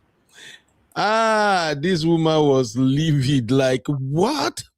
The whole house is smelling. Why? Jesus. I open window. I open everywhere. Anyway, if I have to mentor Peller and many other young men at that age, I'll just say right now, if truly your wife is pregnant, you're just gonna learn how to be the husband to a pregnant woman. And also, this will also be the time to start teaching him how to be a dad. It's time to start teaching him how to be a dad. And more really, Beno, should he not know that already? What was his parents doing raising him? Oh no, my but God. that's not fair, Janet. I don't think you wouldn't know. You don't know, even as a mum that I am. My daughter's 23. My son is 13. I'm still learning every day, so it's not something that you just wake up and you know how to be a dad or a mother. I don't think. You see, Sister Janet. This is why I enjoy having conversation like this, so that people who get to watch the show, they can learn. There are some things you must not expect people to be taught from home. Nobody teach anybody how to be a young dad. Yeah. They don't. They can teach you how to be a great husband, how to be a good husband, how to be a good father. But people really don't teach men how to be a young dad of a newborn to the husband of a new mom. I don't know. Sissy, you get my logic? I understand. I understand that men are not taught, but as women, we've been taught. I don't have kids of my own, but let me tell you, I have been raising kids since I was 12. Everyone babysit their kids with me. Everybody had, it's like, all right then, Janet, help us with the kids, blah, blah, blah, blah, blah. I have been learning.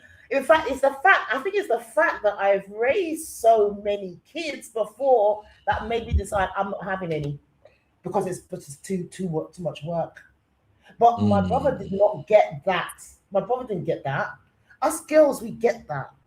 We do. Okay, yeah, but that's what we're saying. And that's what we're saying exactly. He needs the lessons. Yes, thank you, Sissy. That's what we are saying exactly. A lot of young men are not taught that, and these are the things that I think women need to know about us men.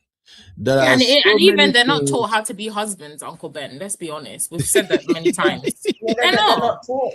No, yeah, I agree. We're not being taught how to be husband. One of the ways you get to learn to be husband is to observe the life of men who have good marriage, men who are around you, older men. You watch what they are doing with their wife and family, and then you start to say, you know what? I'm gonna do this when I have my family too. That's just one of the way we will learn. Nobody will really sit a boy down and say, let me teach you how to be a man in this situation or the other. But you can learn faster, because if you pay attention, you are going to see a lot of aunties and uncles who are married around you. There's still going to be those who are crazy in their marriage, but leave those ones. Just focus on the one you admire, how they do things, and then you learn from it. I think I remember. Yes. But you see, Uncle Beno, sorry to cut you off. That guy that you were going to talk about yesterday, Mr. Dimeji and Ire, do you think they taught him how to be a dad? No, the guy was very intentional. He knew. Who is Dimeji and Ire?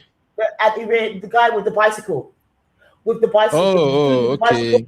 And his son. That guy, if you hear him speak about his wife, when you hear him talk about how he plans to be a good dad, he was so intentional about it. Why? Because he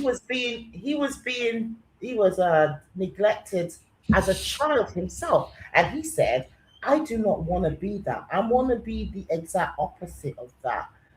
I want to be a father that is present in my kid's life. And that's the thing.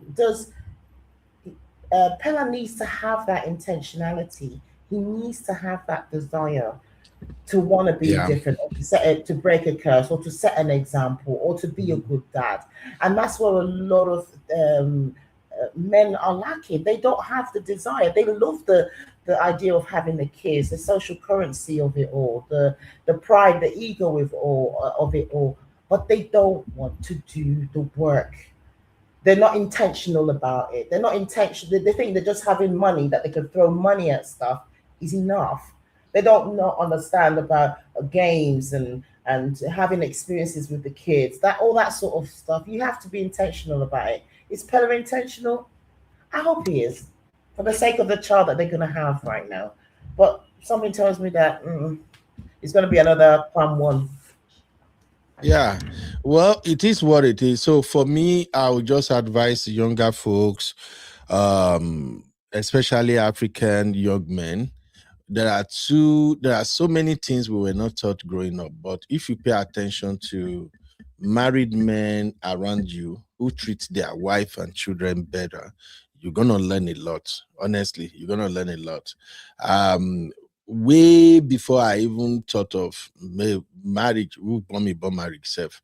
When I was still selling AG lubricant in the garage, there is this shop, big building at Okoko bus stop. It has a lot of offices.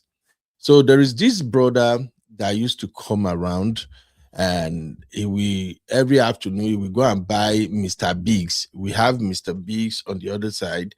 He will buy the Mr. Biggs, and then he will take it to his wife during lunch. Initially, we don't get what he was doing, but when we did garage like that, they observe, we gossip, we talk about something. So we now started noticing that every weekdays around 12:01, he will come. Sometimes we go to Mr. Big. Sometimes he will just come. He will bring a cooler out. Sometimes a poly bag, and he will take food to his wife. So me and my friend Godfrey will be watching like. Initially, we were irritated. We were like, which kind of man be there every day will carry food come home? Because the wife, they will come out, they will sit in the car, and they will be eating, they will be talking, chatting for about maybe 40 minutes, then the wife will go back. So as time goes on, when we now discover that, they were actually married, I love it. I love what it was. So I'm like, God, shame myself, I go grow up, can't reach level where I'll do this thing for my wife. The second year, they had a baby. It was that brother's side that I get to know of baby carrier, this baby carrier that you wear in the front. Mm-hmm. Growing up, we used to see women back baby. That's what we are used to. So, but that brother, when the wife got pregnant, then had baby, I think it was almost 18 months from when we begin noticing him. Then when they had the baby, he will come. He go put the pikin for that career. He go hang out. The thing looks so good and sexy. the The baby will just be small. And then the wife will come, we bring food as well. The wife will come, they'll be talking. And then when we go to church, I also saw a lot of couples, they will come. I notice couples that when they and their wife are coming to church, some of them they will hold hands, some of them they don't hold hands. So you begin, as a young man, you begin to observe men around you. Those ones that are doing good things, you learn it, you just pray for it. You know, when I was in Lagos State University, we have a school, like children's school in the compound. That's when I started noticing parents in the morning like this, when we have classes, we will see parents that brought their kid to school in cars. Oh, that thing was so, I love it. It was so interesting to me. So every morning, because sometimes I know we'll get money, there will be no money to take bus to school, so I have to trek. So sometimes even when I'm trekking and I sit there and say, God, when am I going to make money so that me too I can have a car, drop my kids off like this? I'm saying this for young men to know that you actually learn to be a husband when you observe what other people are doing. I grew up in an environment where I saw a lot of men that used to beat their wife, you know, like really flogging, you know. The wife will be crying. The next day they will be playing again. I feel like, I don't think I like this one, no. Bitter. So we were not taught to be husband, but we can learn from other people. That's just what I think. So for Peller right now, he just needs mentoring, and the people who are creating content, please stop criticizing the young man. He's just having a blast. And now, finally, to wrap up, Sissy and Sister Janet, there is one other aspect of the conversation I see people also criticizing them for. The lady I played the video, I don't know if you sisters saw the video when I started. The lady that was criticizing them bitterly, the lady was hammering on, why should you be pregnant? Now you guys are pregnant, you are rushing to be married. Why are you rushing to be married? And in my mind, I'm like, is it not better that they got pregnant and now they want to be married? So what are your thoughts around that? If a young girl and a boy, they mistakenly give each other belly, should the boy abandon the girl and say, okay, I'm not ready for marriage? I don't know, because I don't get where that crazy criticism is coming from. What are your thoughts around that, Cece? I mean, since they're already in a relationship, there's nothing wrong with them getting married if they're now pregnant. But being pregnant and then the marriage shouldn't be a second thought. If you were going to get married already and then you got pregnant, go ahead, right? But if you were not, if the guy had no interest in getting married, then you got pregnant, and the only reason that he's marrying you is because you're pregnant, that's where the problem comes in. Right. Right. I That's agree where with that. That's where the problem would come in. But if they're in their relationship, they're like, oh babe, I want to marry you. And then she got pregnant and then they got married, different. But my issue is always marrying somebody because they are pregnant just to save face, or to cover up, to make everything look good and hunky-dory. I don't agree with that. But if they're gonna get married anyway, and that was on the table for them as a couple, then what's the issue? There's no issue. Yeah. Sissy, do you know that the part of Nigeria where I came from, they usually force men to marry girls once you impregnate them? Which I think is wrong, but I get why. It used to be a big deal.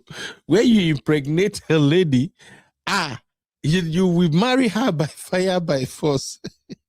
Should people still continue that practice? No, just be responsible for the child. That's all. My God. Okay, being responsible for the child is another Wahala area. Many of the young folks, especially in Africa, in Nigeria, many of the young folks, they are not ready to be responsible, but yet they want to be doing kerewa. Is that not madness? That's true.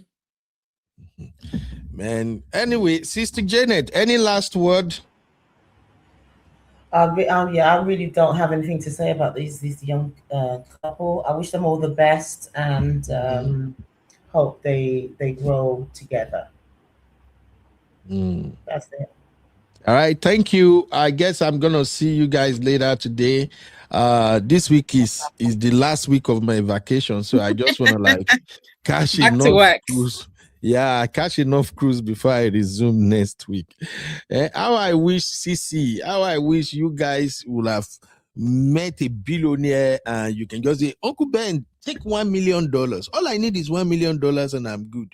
That's why I think we should continue to pray for Abby and the younger ladies on this platform. Let them go and marry billionaire. And my dude's on the way, but it doesn't mean we're sharing. Sharing is not caring. Exactly. Well, if I've married a billionaire, I'm not giving you $1 million. Just so you know up front. Sister Janet, if you marry a billionaire, you won't give me money. No, we'll support the channel. Well, exactly, we'll support the channel, but give you $1 million. There's a long queue of people waiting for already. Sis Janet and Sissy, you know I'm American, right? You know I can actually sue both of you. If you marry to billionaire, if you marry billionaire and you don't give me anything, I can actually sue both of you. We have. Why? Yeah, exactly. When did we agree that? I can sue both of you for neglecting my effort in emotional support. This is America. Anything goes. If you find me the billionaire, maybe we'll give you a cut. But I mean, a cut? Finder's fee. Finder's fee, exactly. But I mean, if you're not finding me that billionaire, oh, you nothing. As they like to say. Now. No, I'm not friend with both of you again. Now that I know you will share your billion with me. Sissy, if you greet me again, Oh. All right, thank you, Sister Janet. Thank you, my sissy. You're welcome. Oh my God, you ladies are funny. Hey, just 1 million in billion you can't give me. God. Oh God. Thank you very much, Sister Janet. I'll see you guys in the next one. What's our next topic, Uncle Ben? Oh, there are too many topics. I'm just trying to react to the one that will not draw a lot of buzz, you know. Stacy, did you know I asked my ladies, I said they should start sourcing positive marital content for me. We haven't seen many. What is going on? I told them, look, you know what? Let's start doing something different. I want to be reacting to marriages. So I say, look for couples who are having fantastic marriage so that if they share, bring the video, let us react to it to encourage others. We haven't found, I think maybe they only found like 2. Because that's the people that are happy in marriage are not online showing off about it. They're living their happy life. Are they not supposed to be online? No. Why? No, but they are online. Actually, the other day I saw a lovely couple. They're in their I think the lady's in her 40s and he's in his 50s, and he realized that she lost an earring, and he wanted to surprise her, and he found the designer of that earring because she's had that earring, it's her favorite pair of earrings for about at least 15 years, and he went to find the designer of the earrings, had her made another one, and presented it to her on date night. Things like that, they happen. I see that on TikTok all the time. I do have lots of like good examples of couples doing the good things and being happy. There's so many. If you want to look for it, it depends on how your algorithm is built on these platforms. Can you let me know?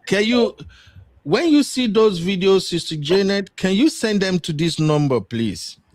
I'm interested in those content. I'm sick and tired of all this negative content because it's like... Oh, gosh. There's a couple that I know. I mean, I see them.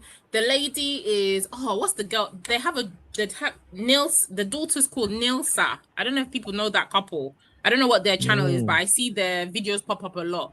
The little girl is Nilsa. She's got a little brother. The dad is like dark skin. And the wife is just normally brown, but the guy is always cooking. He's like very just a lovely couple. They're Nigerian, and I don't know if people know that. I'll try and see if I can know them. them. I don't follow them. Yeah, I think they're just having a baby, right? Or she's pregnant. Either she's just had a baby. I don't know if she's pregnant, but I know they've got 2 little kids, and they're now in the UK, I think. But they're Nigerian couple, and that's a very, very lovely couple. I'll see if I can find them. I'll find the content. Are they Yoruba? I don't know if they're Yoruba. I think this one's Akwa. They're from the Calabar Akwa Ibom side of the. Oh, okay. I will send the info to you. Oh, but yeah. The husband, oh God, the husband, he cooks. They'll just be like, "Oh, daddy, we want this food." He'll go. He'll cook. Oh God, me, that's my type of man. Please. You started.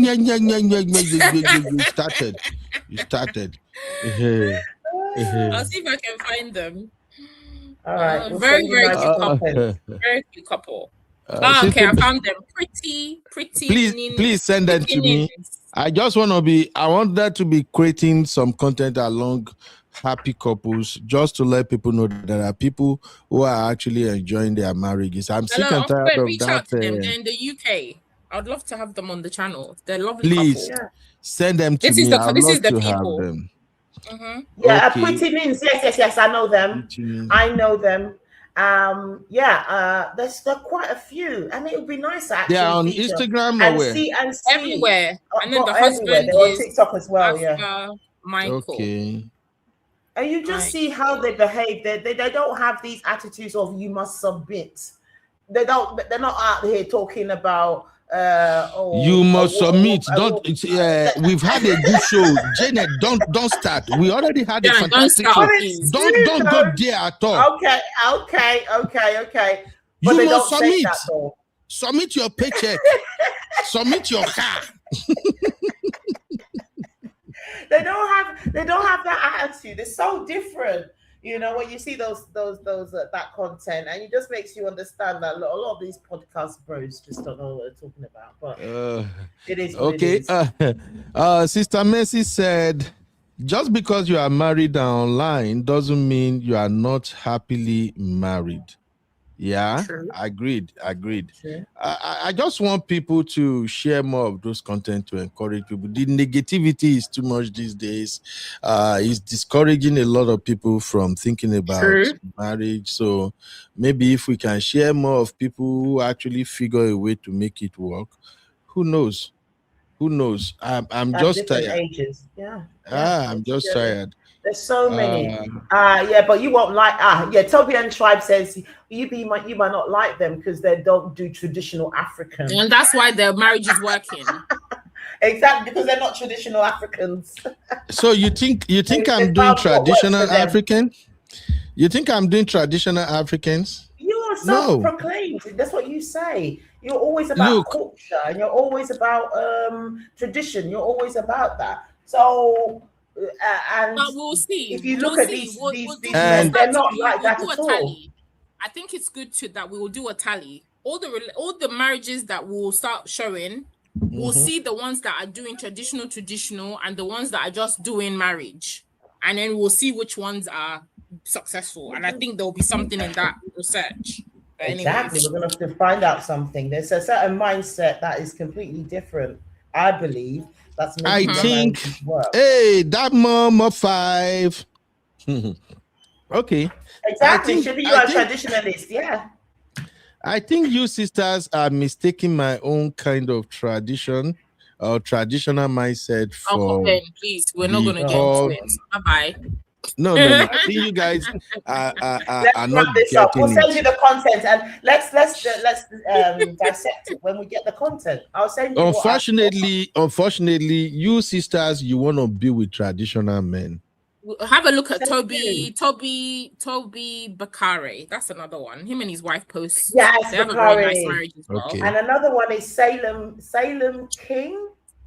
Salem King is a younger Nigerian. Him and I need to take a call. Bye. Sissy, bye. Bye, Sissy. Yeah. Bye. Yeah, there's another one called Salem King. He's a content creator, and him and his missus are doing. I like their relationship anyway. Mm-hmm. And even the dang lady, she and her husband, the way they relate, I actually do like it. They're not. They fuss over each other, and I kind of like that as well. So I think we should, if we had content like that, a bit of that, and just do some sort of like, okay, what's different with these couples? What do you agree with and what you don't agree with in how? Yeah, they you know, now themselves? that you and Sissy say that, I actually screenshot one comment from Sister Toby and Tribe from, is it yesterday's show? I said I was gonna do a standalone video to react to that, but now that you brought it up, let me quickly address that just briefly. Welcome to UB Reactions, the place where we keep it real. Today, we've got some hot topics, so let's jump right in.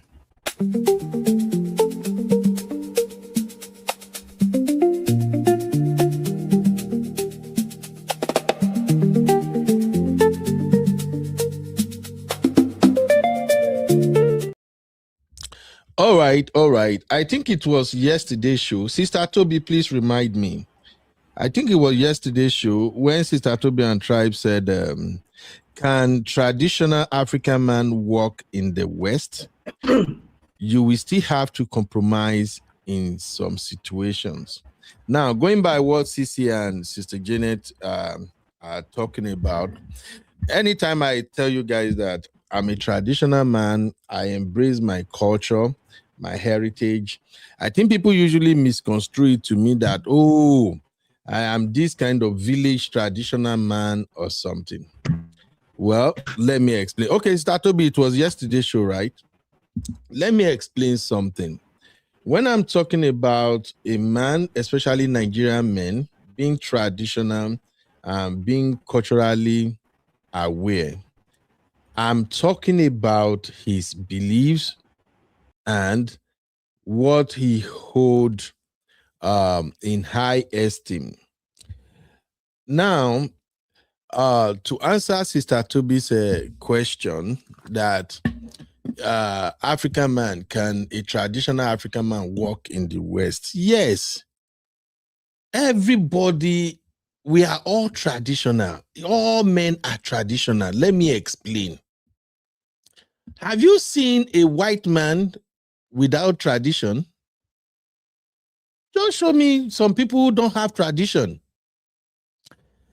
I was present in a couple of interracial marriages.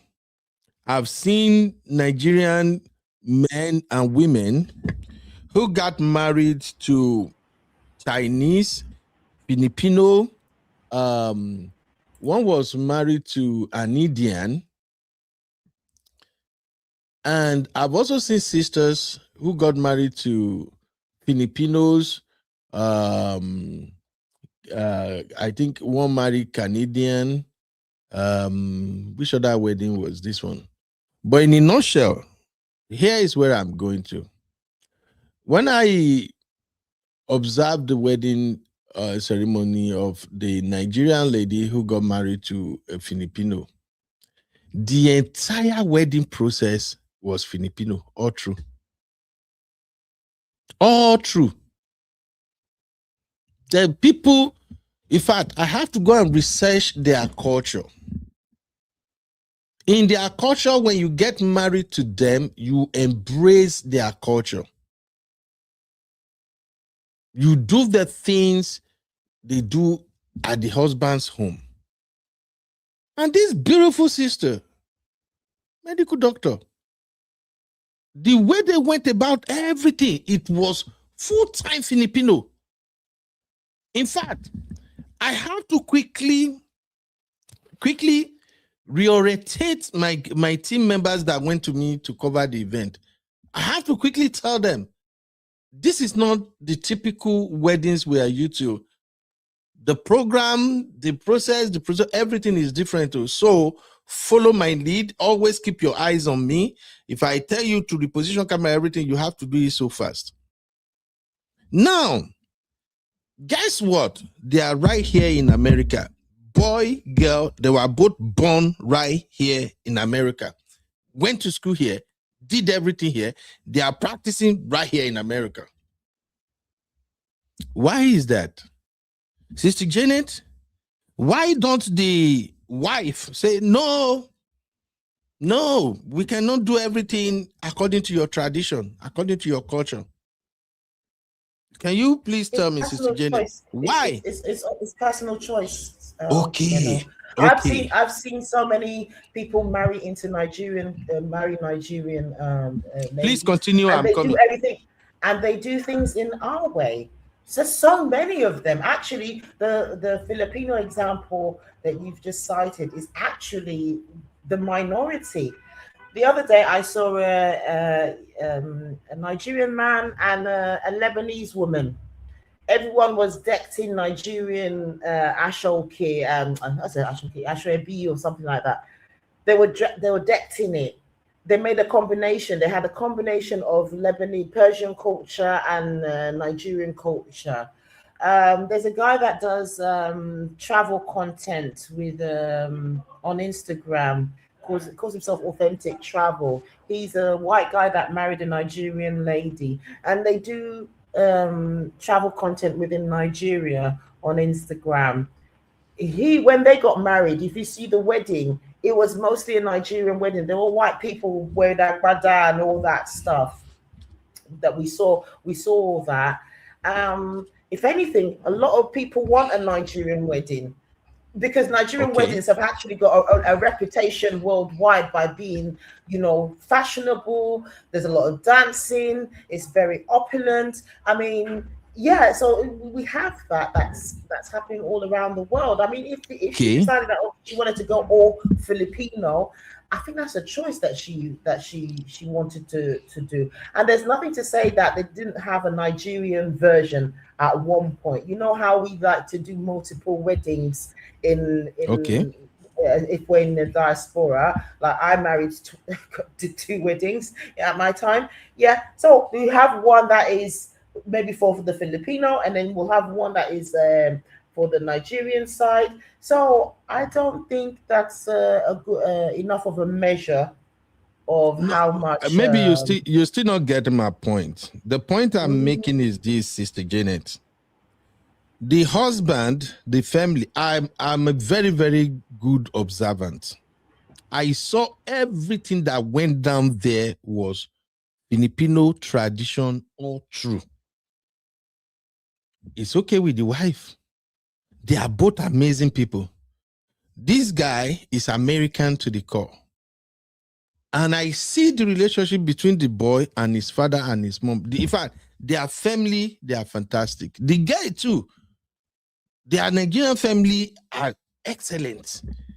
So now, are you going to criticize that guy now for embracing his culture for his wedding? That's the point I'm making. That's for one day. That's for one day. That's okay. How you live your life is completely different. Just wait I could wear Iro and Buba for the whole day, but am I going to live like a traditional woman every single day of my life? No. Okay, I'll give you another example.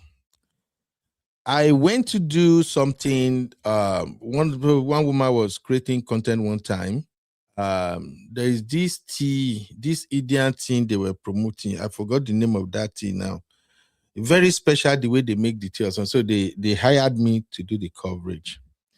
So in one of the houses we visited, the husband is Indian, the wife is Nigerian. When we entered that house, everything in that house was according to Indian culture. We have to pull our shoes immediately. I think they gave us something safe. That's something white like this that we wear or something. The area where we do the coverage, they don't have normal couch or anything there. Beautiful house. So all these Indians are into tech. Big house.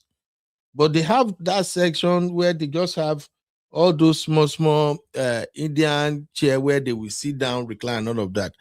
The sister in herself, she's a Christian, but everything around them in that house were Indian. Another case in point. Is that not the husband's choice? Are they not right here in America? The husband actually went to school here. He's in tech. So the point I'm making is this. If a man says, oh, I embrace my tradition, I embrace my culture, that is not a bad thing. Where it becomes a bad thing is if the aspect of your culture and tradition you embrace is making life difficult for your partner. That's when it becomes an issue. Don't try to change your partner. You feel me now? In my house, I taught my kids, you are Yorubas.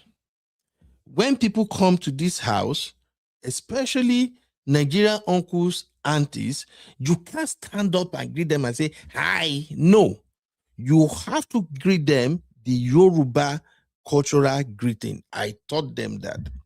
My wife don't greet my auntie when my auntie was around. Greet her just standing. No. She shows signs of respect because that's what I valued. If I go to an Igbo man's house and we have something important doing or something, I have to greet him according to his tradition. That's the point I'm making. So when it comes to this marriage thing, if a man says, for me, I think I like our Nigerian style of marriage instead than Western style of marriage, it's not a bad thing. Where it becomes a bad thing is if that your Nigerian style of marriage, your cultural style of marriage, if it now becomes something that is abusive to your wife, that is making your wife's life uncomfortable, that is where it becomes an issue. But so far, if this man say, this is what I want to, this is my dream or something, if it's okay with you, the wife, you guys are cool. If the wife also say, this is what I want, this is what I appreciate, you as a husband, so far, whatever she is doing is not, it doesn't affect your life negatively. It doesn't make you feel less appreciated. It's not a big deal. Where I have problem with our issue in this modern era is this. Everybody want to become Westerners. And when there are one or two people who says, count me out, I don't want to do this, it become an issue. Hey, why don't you do like the Oyinbo? But that's not true. That's not true. That's not true. That's not true. Actually, I literally just said it. Like, actually, a lot of men who marry Nigerian women actually bow to the Nigerian culture more. And I gave examples about the people who actually do weddings in the Nigerian cultural way, or they do a combination of both cultures for their wedding. But what I do press on is that what you can do for a day or 3 or 4 days or whatever is completely different to how you actually live your lives. Of course, both of you have to agree on how you want your wedding day or your wedding week or weeks. Even your marriage. I'm talking about marriage self. You have to agree. Yeah, okay, so, okay, fine. You have to do things that actually work for both of you. There are some cultures, there's some traditions that are very, very misogynistic. African traditions that are misogynistic. I agree. We don't want those. Exactly. I agree. So let's do away with those. But let's not just assume that as soon as somebody say, look, I'm traditional, I embrace my culture, then the person will just say, this person, no, that is not how it works. It's different. And some of these things comes to play in different ways. I'll give you an example now. The reason why that is Uncle Beno, is that a lot of the time when men are talking about tradition, you cannot deny that there's a subtext of them being anti anything that will make a woman's life easier.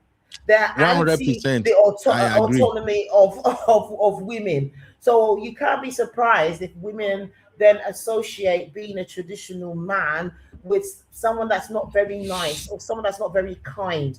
I don't see traditional man and think, oh, he's such a sweetheart. I don't see traditional men and think that, oh, he's really, he's going to be considerate about my feelings, or he's going to be considerate about my pain. I see a traditional man and I think he's not nice. It doesn't turn me on. So unless you change that narrative, that's the way a lot of people are going to think about. No, when you say change narrative, I don't know. The people who talk about tradition in a way that suppresses women, I am against it 100%. But don't come for a man. If the man said, I embrace my tradition and culture, just wait and see what he embraced before we jump into conclusion.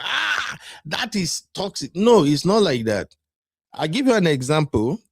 Anytime I'm going to my mother-in-law's area, like in Dallas, I usually make sure I take something along with me. Now, my mother-in-law is such a great woman, beautiful woman, no stress. My mother-in-law don't stress anybody for nothing. She don't even need you to come over. No, the amount of stress anybody. So anytime we're going, I always go with something. So there was this day we were going to Dallas, and I knew we were going to end up around my mother-in-law's place. So my mother-in-law like croissant. You know croissant? That thing that it looks like bread. They sell it in this grocery store. I don't know what they call it at You mean a croissant? Croissant, right? Okay, maybe croissant. My children taught me that. I really don't know it. So so when we were going, we were already in Dallas, and we've I think we stopped like 3 times on the road already. So when we were in Dallas, I told my wife, I said, hey babe, I need to go get something for mommy. I was like, let's just go home now. I'm tired sitting in this guy. I said, no, I have to get something for mommy. So we went to the first store. There is a particular brand my mother-in-law like a lot. So when we went to the first store, we couldn't find it. So we now drive to another store. We see croissant there, but that particular brand was not there. So by the time we left the second place, I now Google that particular brand. It's in another store. So that store was like 13-14 minutes thereabout from where we are. As soon as I started driving towards there, oh my God, my wife was angry. I was like, babe, let's just go. I'm telling you, I was like, babe, let's just go. I'm exhausted already. Are we still going to another store? I said, yes, we're going to the store.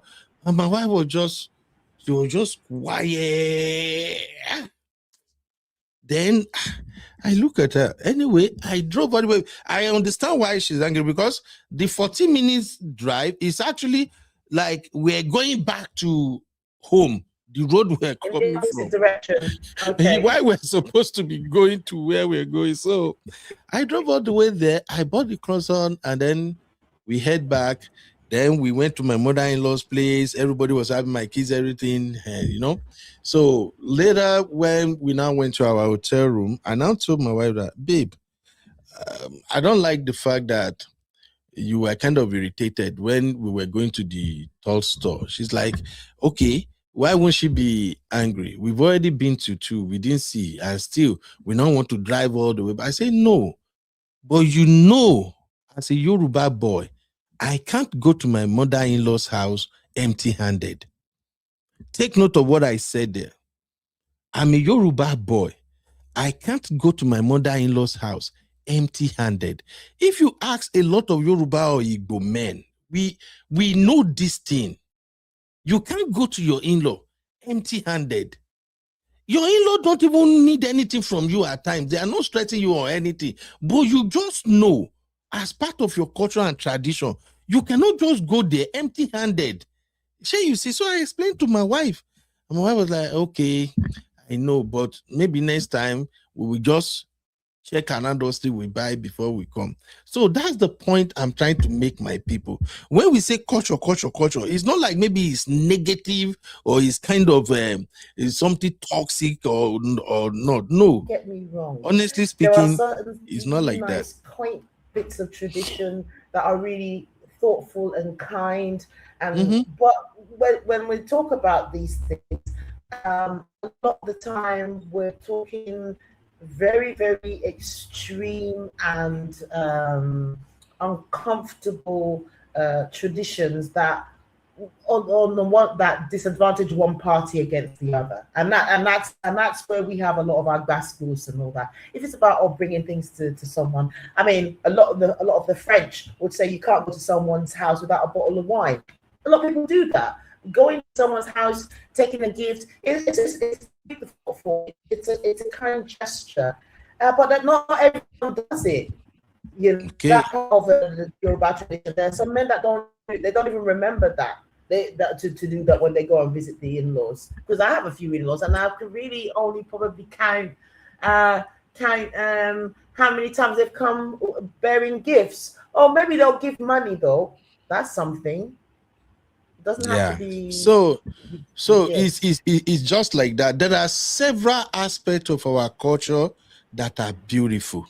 I am not saying people should embrace the nasty, toxic, oppressive aspect of it, but the positive side of it, let us embrace it. It's for our own good. It's what sets us apart from others. Sure, you feel me? Like over here, all the people that knows me, all the uncles, the aunties, whenever I meet them and I want to greet them, the ones that are Yoruba, I will bow down and greet them. The ones that are Igbos, I will still bow down and greet them. And for instance, as part of my culture too, we don't call our elders by name. I live in America, I still struggle with it. I can't just see you. You are older than me, I can see. You not be my mate. And then I just look at you. John, good morning, Mr. John. No, I either call you Mr. or I call you Chief or I call you good morning, Egmont, good morning, sir. I do that a lot. You feel me? For instance, one of the things that opened door for me first in America was how I used to respect one of my uncle here. I call him Uncle Sam. That man has been in US for like 30-something years. He's one of, you can't come to Austin. If you mention his name, say Sam Osemene, everybody knows him. As soon as I was introduced to that man, I call him my uncle. Uncle Sam, Uncle Sam, Uncle Sam. He has African store. We go there, Uncle Sam, everything with a lot of respect. That man, the first day the man saw me, when I started the videography, I was using camcorder. You know that $250 camcorder, that's small. That was what I was using. So the next time the man saw me in his store, he said, Ben, come here. You are a good boy, very respectful. Do you learn this work from Nigeria, this video thing? I said, no, sir, I did it. He said, oh, if that's the case, I'm going to show you a place. Take this card. At that time, he was a councilman, so he gave me his card. He said, go to Travis County. There is this place there where they will teach you videography, cinematography for free. You only register for $40. I was shocked. When I went there, that was the first time I saw cameras where we say, even fear hold me. When you go to these studios, these media houses, the huge camera, the gadget, lighting, everything they got there. And I went there not knowing that it's part of the empowerment program they have in Austin. It's free. I paid $40 and I took all the classes. They were all hands-on. You can teach presentation, you can learn presentation, you can learn editing, filming, audio, everything there. So the point is this: some of us, we just can't neglect our culture and say, let me just do how they are doing it. So the same thing factor into marriage. I'm coming to finally answer Sister Toby and Tribe's question about compromise. Yes, we live in Western world. You still have to compromise. And that is where I always embrace Sister Marriott's comment. One day, Sister Marriott said, there are aspects of our culture we need to audit. And I embrace it. So when you come to Western world, you simply throw away those junk, arcade, cultural practices. You embrace the good one, then you blend in. Can you feel me? Am I not here? Yeah, I feel it's going to be weird. It'll be weird for me though if I'm going to the office and my boss has actually that's actually probably a good 10 years older than me, I'll go and say, "Oh, hello, Uncle Tom." That would just be weird. No, that is not in office. that is not in office. So you have to know where to apply it. No, that is not in office. But yet in office, for me, I still use Mrs., Miss, Mr. I still use that. Absolutely. Yeah, I don't just call people. I don't just call people by their name anyhow. And guess what? People are watching and they reflect. Did you know Uncle Ben? The first person that called me uncle in this America was a Black American girl. Pretty girl. We worked together. This same girl call everybody name.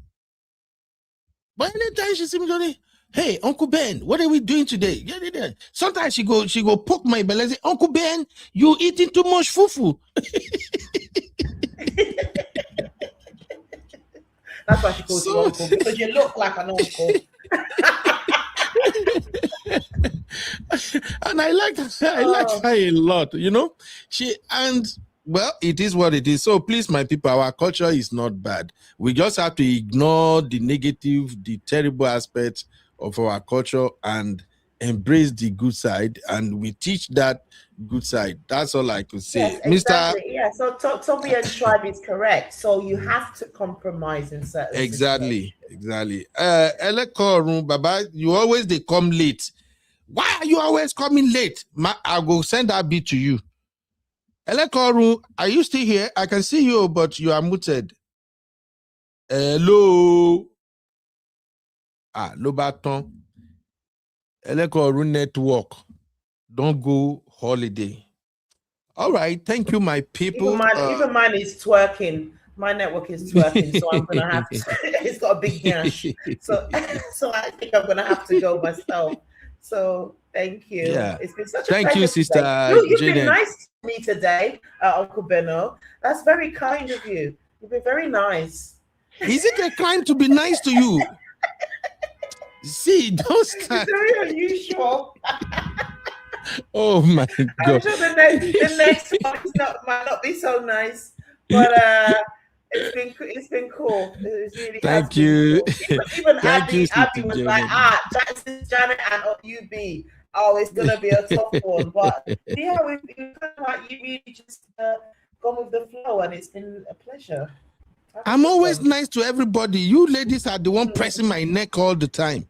No, you're the one who loves to press our buttons. But anyway, it's all good. I'll catch you next time, Uncle Beno. All right, my sister. Have a good one. Be good, okay? Yeah, love you, Mama. Bye. Bye. Oh my God, Sister Janet. Wow, Sister Janet and Sissy, they hang out with me today. You know, easy. Sister Toby said some British culture I don't relate to. So can't follow. I only pick the positive ones. Okay, and has them keep the rest. Thank you. Thank you, Sister Chobi. All right. Elekoru, you're back. How far, Baba? A day here. How you day? Waiting day. You want to add to what we were discussing? I know. You know, say I be late comer now. Man, go chop now. Yeah. Okay. Abby is telling you already now. Abby say now only money she dey collect for fun. So may you ready to settle our girl. Well, all right, Elekoru, you want to say something about Travis or what it be named Peller and Javis? What happened to them, Seth? Me, I don't know. I just they come in. No, I can't see. No. I can't. Nothing happened to them. Where you they talk say. People they drag them or what? Yeah, some people are actually casting aspersion on them. Some people are just giving unsolicited advice, criticizing them, getting married early, having pregnant, blah blah blah. So I'm just like I know. Say. Looking at it from the Nigeria's perspective, I know. Say the boy young. The boy young, well. So I'm not sure if he's really ready for what is called marriage. Okay. That is just my own opinion. I'm not sure. He might think he is, but psychologically, Mentally, it might not be ready. He might think he is ready, but it might not be. So looking at that, I think he's giving up so much to rush himself into the marriage. But then again, I cannot fault him for what he intends on doing. If that is what he wants to do, good luck to him. But I am looking from the perspective of, in the Nigerian context, I don't. If you ask me, he's not. I don't think he's ready psychologically. I don't think so. The boy says he's ready, so that's what he says. That's what he says.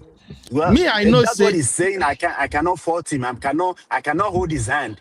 That's what he wants to do, because at age 21, a man.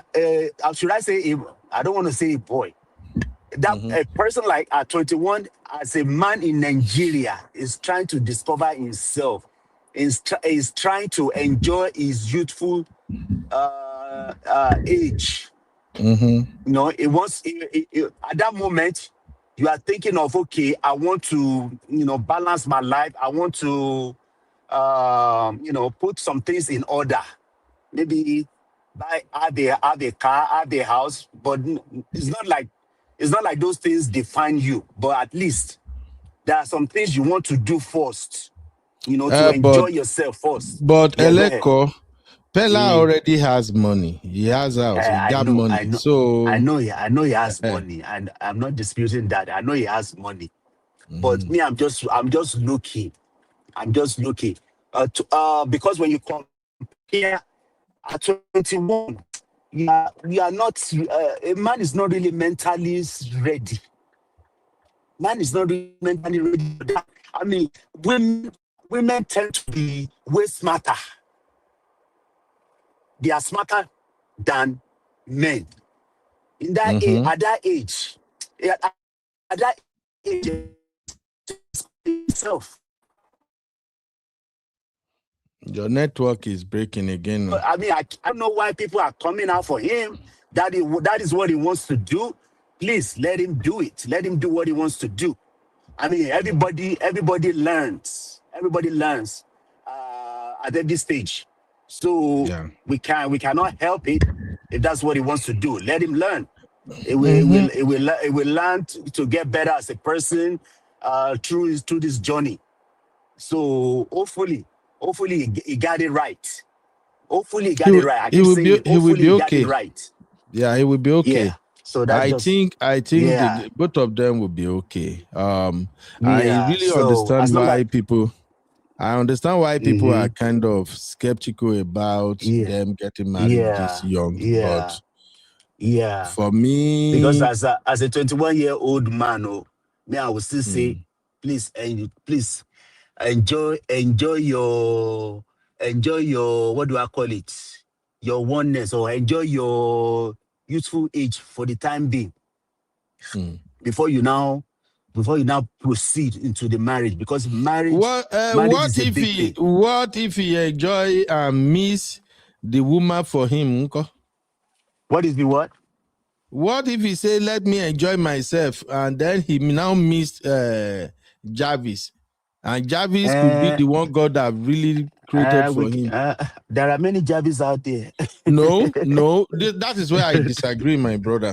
Many men have used their wife as girlfriends. Let's be candid. In some aspects, same thing with women. They have used their husband as their boyfriend. But this time I'm just focusing on Peller. I just want to be religious a little bit here. If Javis is truly the woman God designed for him, and he now say, people say I'm too young, let her go. But how do we know that? Nobody knows. You don't know anything. You don't know anything you are going into until you put yourself in it. That is when you start learning, and you start learning what is called patience, endurance, and all that. Yeah. So it's not like somebody's designed for you from heaven. You get what I'm saying? I believe God designed person for you from heaven. I believe in that one. I don't think so. I think Really? you learn you depending on who you come in contact with will determine your progress or your downfall. So if you are lucky, I mean, there's sometimes there's a game of luck in this thing. Nothing just comes easy. Nothing comes easy. You got to go get it. So you don't believe in destiny. You don't believe in two souls being made for each other. No, I don't. Okay. I just think as two individuals, you come together. When you come together, now you rub minds together. If your idea tallies with mine, then we are good to go. If you know tally or more, I'll move on. Okay, let me read this comment and take you on this argument for another 5 minutes. Mama 5 says, if Javis did not get pregnant, Peller wouldn't have married her. In my own opinion, Peller is too young to marry. Being rich does not make him matured. That's what I'm saying now. Just because you are rich doesn't mean you are matured and physically and mentally and psychologically ready for marriage. Marriage is a big thing. Okay. Hold on. Institution is a big thing. Hold on. Let me put a break here and then we can have the conversation man to man. Welcome to UB Reactions, the place where we keep it real. Today, we've got some hot topics, so let's jump right in. I am UB, your favorite Gen Z uncle, and this is my take. All right, my brother Eleko. Yeah, they with you, my brother. Yeah, I believe there are men and women that God has designed them to be husband and wife. My brother, I go debate you on this one. It's not true. So you don't believe in that? Okay. I don't believe in that. Okay, let me also say this. I believe if two people are in love, it doesn't matter the age at which they meet and get married. Their marriage will work if they are in love, irrespective of age. Do you agree or disagree with that? Love doesn't do it alone. There are a lot of factors you have to consider as well. For them to be married and make it work? Yes. So you don't think love play huge part in two couples that got married and they make it work? You don't believe love play a lot of part? For you to even decide to look at a woman and tell her that you love her, obviously there must have been things that you have noticed about her. There must have been things you have been eyeing or looking at or embracing. Because anybody can just come out and say I love you. Okay, you get what I'm saying? So there are deeper things you will need to look into before you can sign off on that love. Yeah, yes, true. Love day. Okay, so can I ask you? Doesn't do it. Can I ask you one personal question, bro? Yes, so. Have you ever been in love? Have I ever been in love? Have you ever been in love? Have you ever? Let me rephrase it. Okay. Have you ever been with a woman you love and you know you love her so dearly? And the love, yeah, of course. Now that's why I'm still in it. Okay. So what I'm saying is not just the love alone that I'm looking at. Okay. There are a lot of things that I'm looking at. A lot of things. You know, this I'm talking about marriage. Your marriage is not Ramadan now. We have to be intentional with this thing. Love. I agree. Encompasses a lot of things. So. I agree with you. With you, but with we both don't have the same experience. Everybody have their own unique experiences. Yeah. So, one thing I've learned from being in love and being married to somebody I love, I know that at that stage, when both of you will be having bars, both, the one thing that will hold you both together and you won't go your different ways is love. Do you agree with that? But my brother, before you say you love the person, there are some things you have studied already now. Before you say love, love is deep. Wait, bro.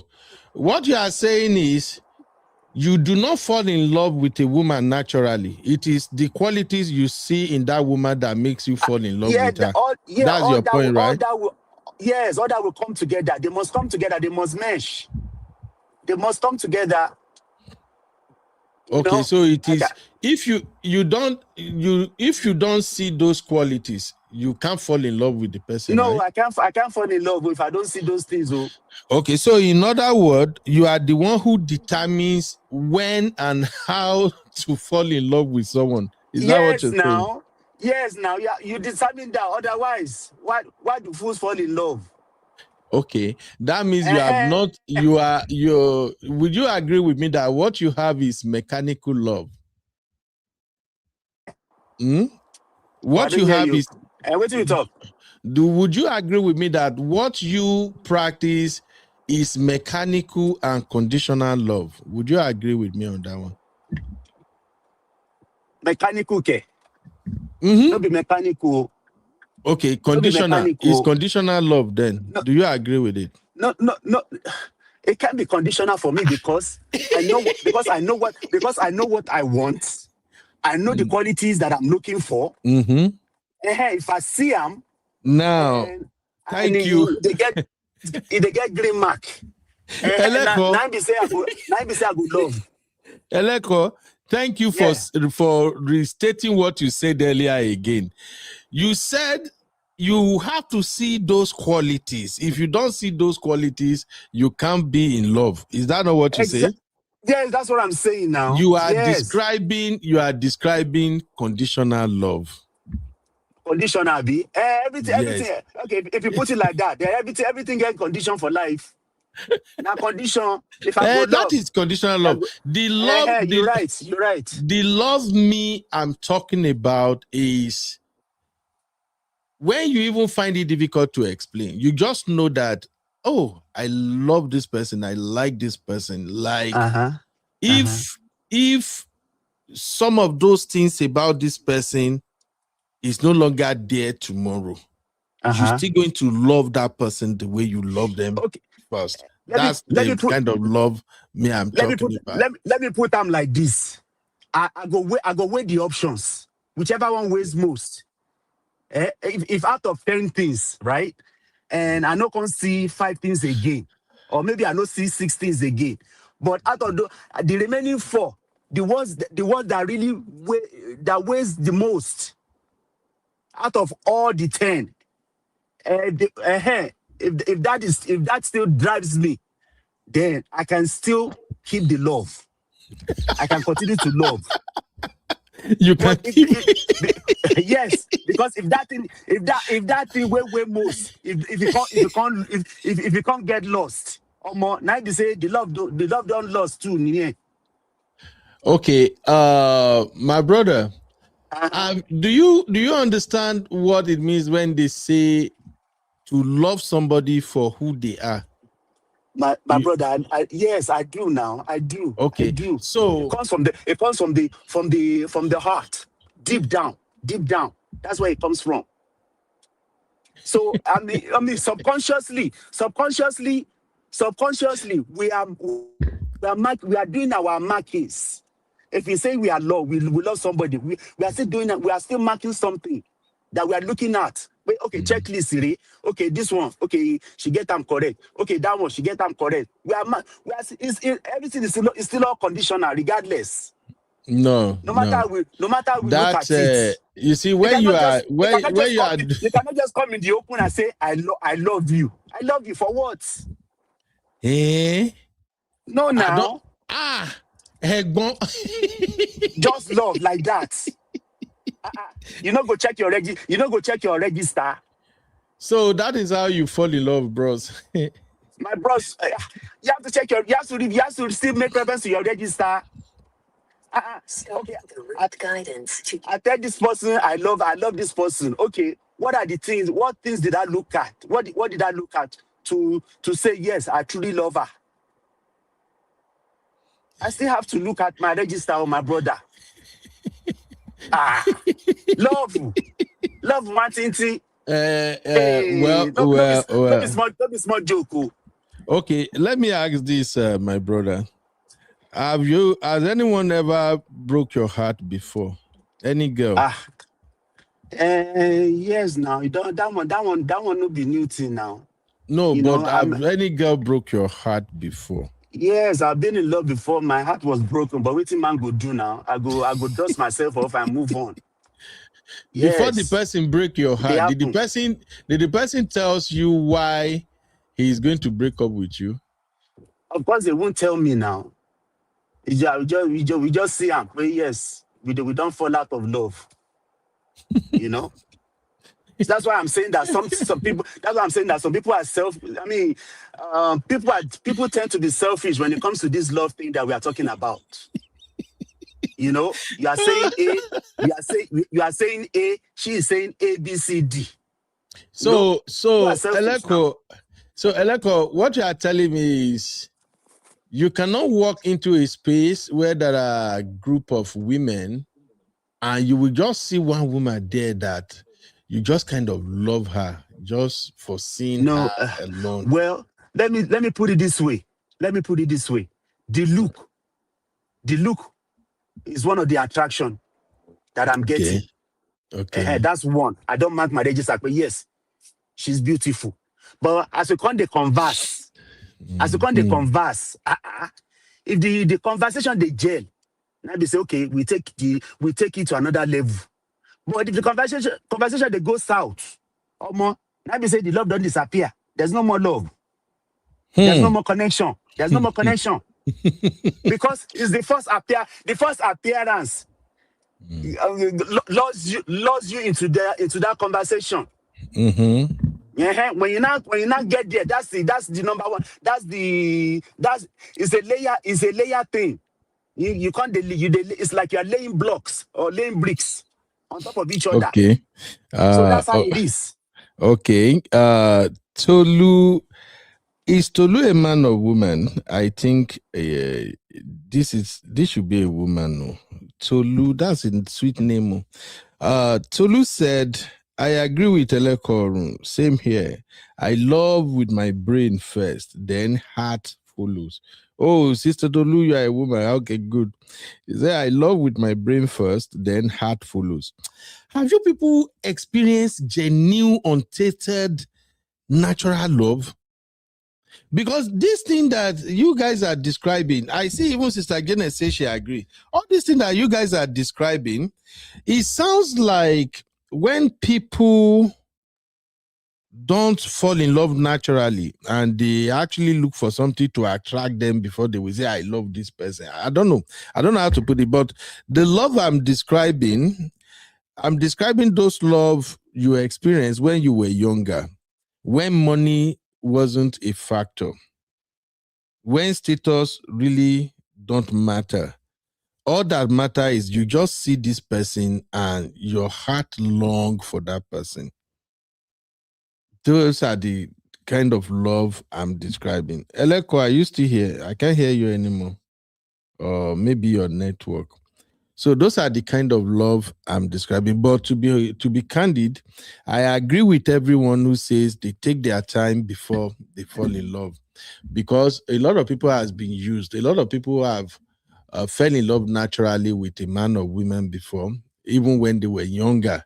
Many people have been used. So it's so unfortunate that we are now at the point whereby our love is now conditional. To love someone now depends on how that person treats us, the content of their character, how they made us feel. And I can't blame people when they fall in love like that. Even me, especially girls. I would tell girls that don't fall in love blindly. Sisi is not the second show. You know how our community build. I was gonna get out of here before Eleko Runkon they tell me how we should fall in love. Eleko, I lost you there briefly. Hello, You're bro. back. Hello, bro. You dey hear me now? I dey hear you. Now so this love thing now with brain, yo. We supposed to dey waka jeje.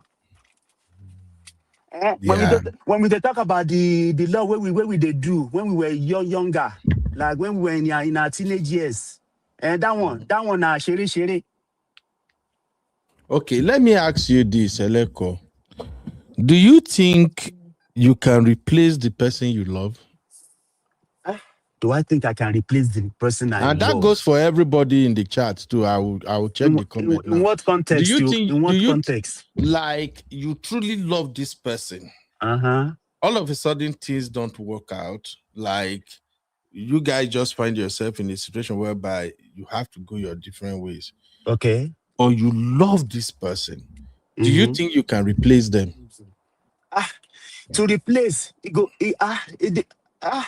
that one, it depends on the lady I come in contact with. So it depends. It will depend on that lady I come in contact with. I still have to go back to the drawing board. You get what I'm saying? But you get what did you understand my question? Do you think you can replace someone you truly love?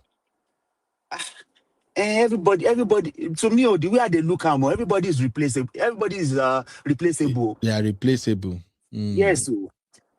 Yes, so let's go back to the days of our parents. When it comes to love, Eleko, when it comes to love, when it comes to true love, and still true love. Not everyone is replaceable. My brother, no talk that one. That's why I said, wait, my brother. That's why I said a lot of people are falling into conditional love these days, mechanical love these days. You see, if you ever experience true love, you will know that it's so freaking difficult to replace the true love. But along the line, you still go replace the person. Because now. We still go replace them. You can replace, but if you marry another person, I be say you don't replace the person now. Your first love. No. You can replace. You can replace a person physically, friendship, emotionally, and all of that. But it's usually difficult to replace them with deep love. That usually take longer. So my brother, but you may take longer. But at the end of the day, make person not even marry himself then. Yeah, you are going another route. Sister Janet said, "You can find love multiple times in the course of your life." Exactly. Now, you can find love multiple times, but you may not find true love multiple times. Yes, you may not find the true love, or you may not find your first love. You may not find your first love, and you may find, you may find one that surpasses it. So it's both ways. Okay. Yes, it's both ways. Because at the end of the day, that is how life is. That is how life is. Life is a journey. We all come here, we do our bid, and when we are done, we come out, and somebody else comes back. All right, let me take some comments real quick. Mr. Guinness, Eleko is clown in a good way. Sister Jenna, you support my notion now. Yeah. Sister Jenna also say love is very conditional. He is correct. Then let's see. Sister Toby said love with brain first. Sister Toby, are you saying people should not fall in love with their brain first? You must fall in love with brain. Or don't get conditional. Okay. Abi say for me, my heart and head must align. They must work together. Sisi say love is not enough. Sisi, just stop. Sisi say use your head. Hey. Exactly. That's what I'm saying. You people are falling in conditional love up and down. Sister Toby said it is conditional. Sister Toby said na trade by barter in B. now we have to be so watchful. It be like so many of them don't collect for love before. Why are you people too careful? Can't you just throw yourself in love? Kiloman Sheyigo. No, we Feel can't throw free, ourselves in love. experience natural love, my people. Uncle Beno, Yeah. Love be like ocean. It be like ocean. It be like ocean. So now person will feel swim. Feel jump inside ocean. If you know feel swim, don't jump inside though. All right. That's what love is. Sister Tolu say there is no natural love. I am married now for 19 years. Love is not enough. Love is not enough at all. No, Friendship is keeping us presently, not love. Okay. You see now. Wait, let me read this one. She has a story to tell though. Wait, Eleko, let me read it before we can react. So Sister Tolu said, there is no natural love. I am married now for 19 years. Love is not enough at all. Friendship is keeping us presently, not love. We have seen ourselves finish. See finish. Okay, I can relate with this one. I really understand this one, Sister Tolu. That friendship and companionship is key, especially if you're going to be on this love journey for a long time. Don't think that there's always going to be fire. Every time you people will be, In fact, if you manage, keep that fire for 5 years and I don't try. After that, you guys will begin to do like this, up and down. But the beautiful thing is, if there is friendship and companionship, if both of you can throw banter, you can laugh together, and more importantly, as a man, if your woman is the one you spend most of your time with, if you are really cool at hanging around your wife, they talk, they play, no phone, nothing, and you are still laughing and playing. Okay, it makes a lot of sense. So, Sister Tolu, on this one, I 100% agree with you. 100%. But I disagree when you say there is no natural love. Natural love, day, my sister. Natural love. Now with the fashion natural love. Love is in the air. Now we go fashion now. To what we want them to be. Okay. That's how it is. Sisi say, very true. LOL, but the love can come back. The love is there. Now, Nati said the love, the love is there. Even that 19 years, the love has always been there. It's just that this time around, it may not be like when you are both starting, but you know deep down, this person, we are one forever. So, but I guess love means different things to different people. Uncle Dayo say, see finish, they enter love weller. That's why you must marry your best friend. Absolutely. And now women, they start that see finish first. Now them. Women, they go see you finish, especially as a man. One, they don't see you full body like this, they're not going to sing you again. Some of them, they go carry your John Thomas. They will take and they play. Everything and they play 10-10. Women. That's so it be. And now so the men too they do now. The see finish they eat too much. Men too don't see their wives finish. They don't see everything now from top to bottom. So it's nothing new. Remember one time, madam, they help me shave. I can't move more. Now so she wiped me with my bumble. My friend stay one place. I'm like, what do you mean? Am I a baby? At that point, you don't become baby. Women. If you guys pay lovey-dovey like that means say the relationship good. Okay, good so and sweet. So Eleko, are you and Sister Jane, are you both on the same page that people can find love multiple times in the course of your lifetime? Are you agreeing with Sister Jane? Yes, so Simbi, you can find love. I see you, Simbi, troublemaker, runaway girl. You don't go make money with no CRC. You can find love. That is why, if one relationship ends, you feel begin another one. You see, with good intention, no. With good intention, no. See, with good intention, no. Make person not deceive himself or herself. Eleko, let me just say this, Sha. Based on what I understand about love, you see that true love, that true untainted, pure love, you can only give it to one person. Now one person at a time, but if that person, get our fathers, they get three wives at home in those days. I'm not engaging with that conversation, my brother. I'm telling those you, fathers, I'm telling you how their hearts were divided.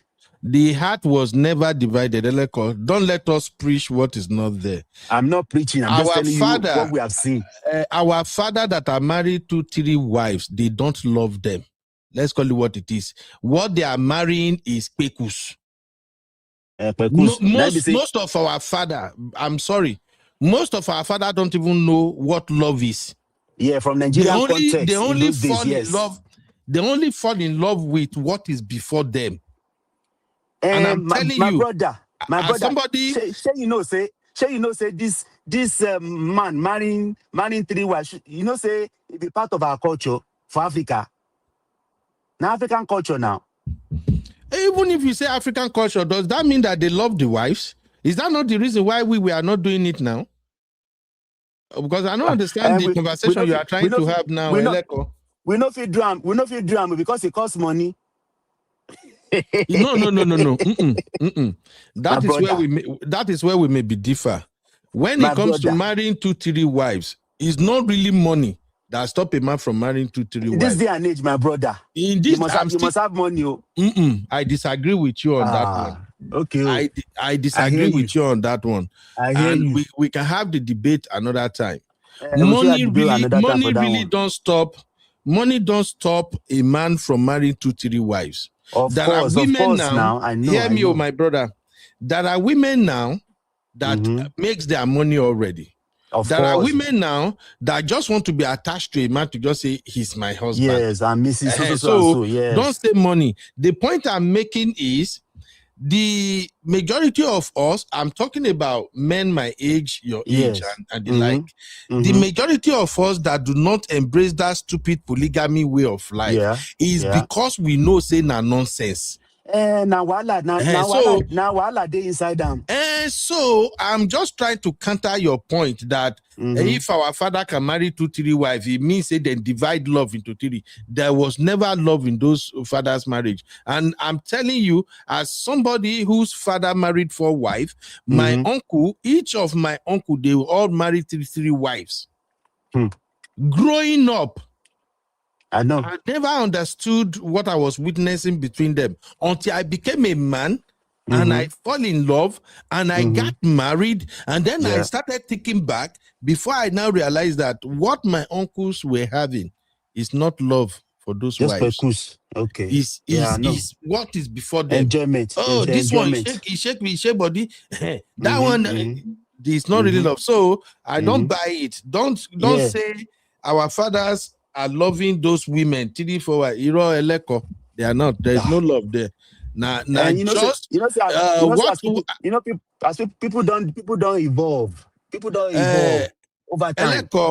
Eleko, what I think happened with our father's era was the society have programmed the mind of the women at the time that nothing is wrong with being 2nd, 3rd, or 4th wife. That's the way the society programmed their mind. And the women at the time, they were not programmed to really experience what true love feels like. Remember, in those times that you are describing, the opportunity to be independent too. Yes, and also remember that have their own money, make their own money.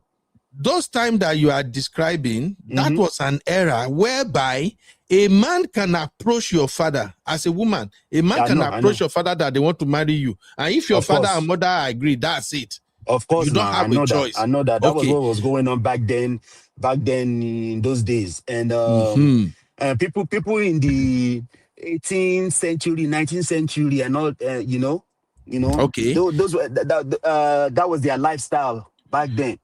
Eleko, I don't know what part of Yoruba are you from? Is it Oyo Ibadan area or the south area?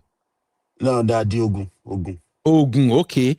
Eleko, you know there was a time when some women, when they want to marry them, it's as if they are being kidnapped to their husband's house. Of course, now. I don't know if you are aware of that. I know that. Even I've sometimes, had stories. Yeah. And sometimes when they get to the husband's house, because many of them are very young, and the husband they brought them to are usually older, or some of them are farmers, you know. For them not to run away, you know, there is this vegetable soup that when they give them chop, something they inside, we say they're not going to go back again. Then they don't have our side that time. I still grew up, met that stupid practice. When they bring the now juju now, when they bring the wife come and the woman no one stay. Once they go leave her and she go say she no go, by the time she go do like a day and a half, she go hungry. They'll cook better vegetable soup. We better gari up and then once she chop like this, she don't chop the one we go make her sit down. You just say she know they run again. The next thing she will get better. So basically, if you ask me, anybody that has ever experienced true deep love, they know that it's not easily replaceable. Yes, you can find another woman. Eleko, if you have really fall in love with a woman, deeply fall in love with a woman that you know this is the soul of my soul. Yeah. If you have ever fallen in love with a woman like that, if you ever lose that woman, it's so hard to replace them. Now you will see another woman that you like, that even it can even be more prettier and all of that. So even while you are promising her, no, I love you, you know deep down. Of course. One person and that's the pain everybody will carry down to their grave now.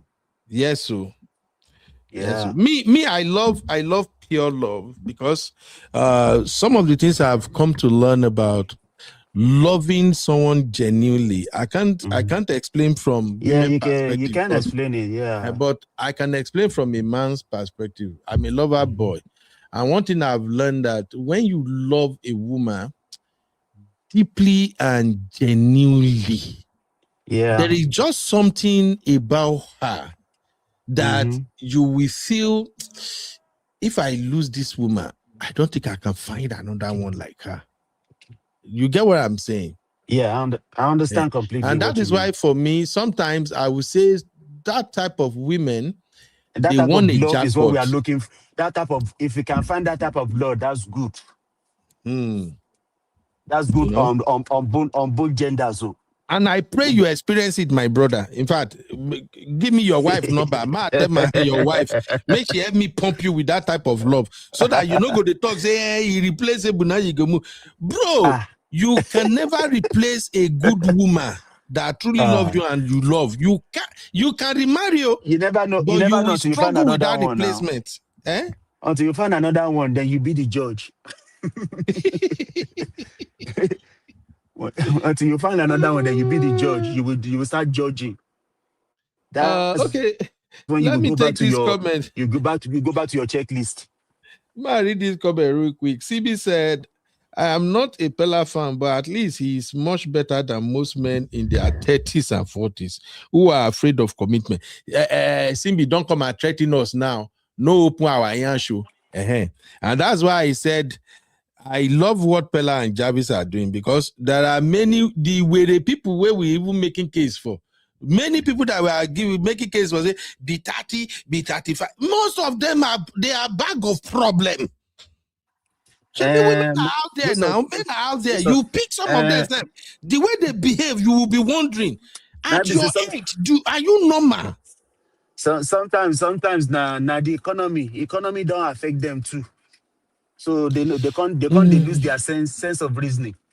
Abi? So those ones, you know, they are damage collateral. So there's nothing anybody can do about that. So Eleko, Helen of Troy, Eleko, you must send something to this platform, because you don't make me pass my time. Now only you don't take almost 40 minutes now of the session, Eleko.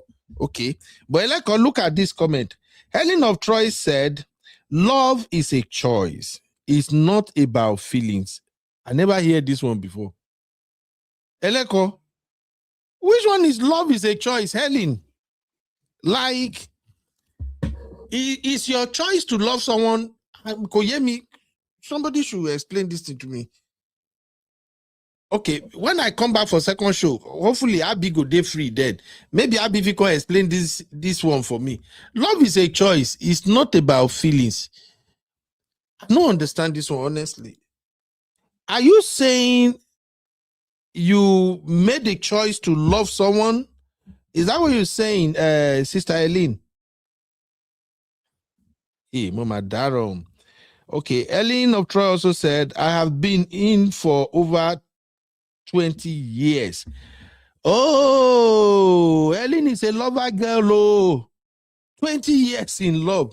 Okay, people like Eileen, I think she's the type that will understand what I meant when I said sometimes when you are connected to somebody, you get the way you go, they connect to someone so deep that both of you are just glued together. And even when you are doing your craze, you both know that you are going nowhere. You just know. Say this craze, well, na two they do, na play or na they play. You know how that they talk for Nigeria, they play, just they play. So, but I need to understand that love is a choice, Sister Elaine. And Sissy said, but that is why you should date each other and do relationship checking. Sissy, I know they do Gen Z love. I don't know what you are saying. It's like, here we go. The real UB is out. What have I done now that the UB? Okay. Sister Toby said, men are wars. Men are wars at sea finish. Once you agree, they stop dating you.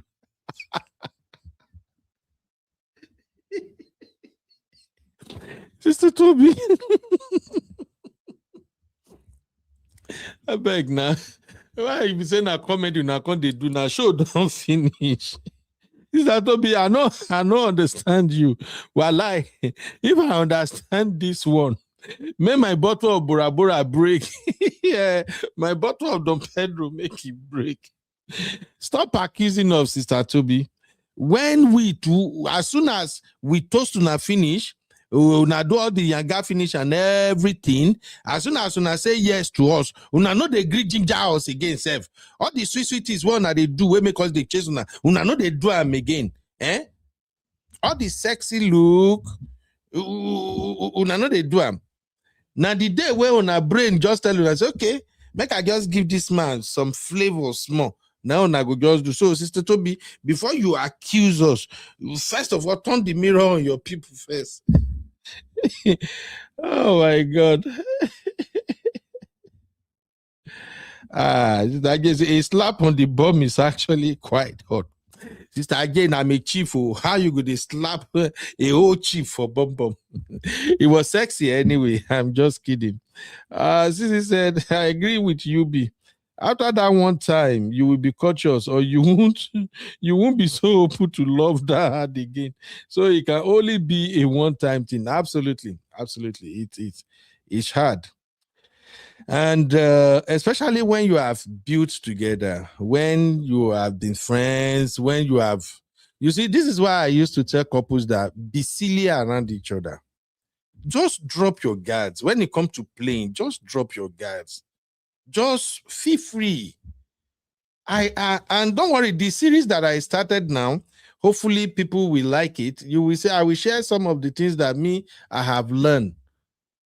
Over these 23 years of being with my woman, I've really learned a lot. And I'm always saying it, as a man, just forget your ego, forget your pride. Just be a young boy again around your woman. Just be young. Just feel free. No restriction. You see what I'm saying? Play like babies. Do shit together. Trust me. If you are really open with your woman, you play, you are nasty together, you are silly together, everything together, along, you will understand that women are sweet.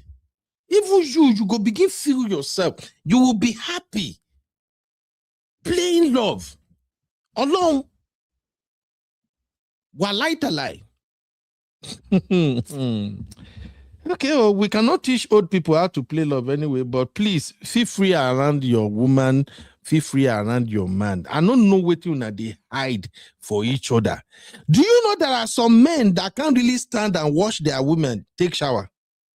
Like, make their woman just enter bathroom like this, just the shower. Some man no fit stand, they watch you. Now so they go open the if you bath finish, let me know they'll close. Me, God forbid. You enter shower for my front, and I know they work, not busy, I dey free.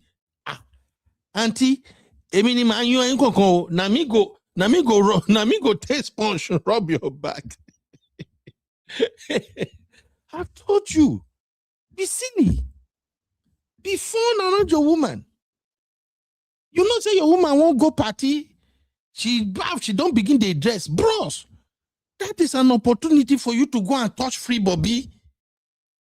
You don't understand? When she did there, see they arrange their thing. You go see the whole thing go stand, everything. You see, and that is perfect opportunity. Just enter.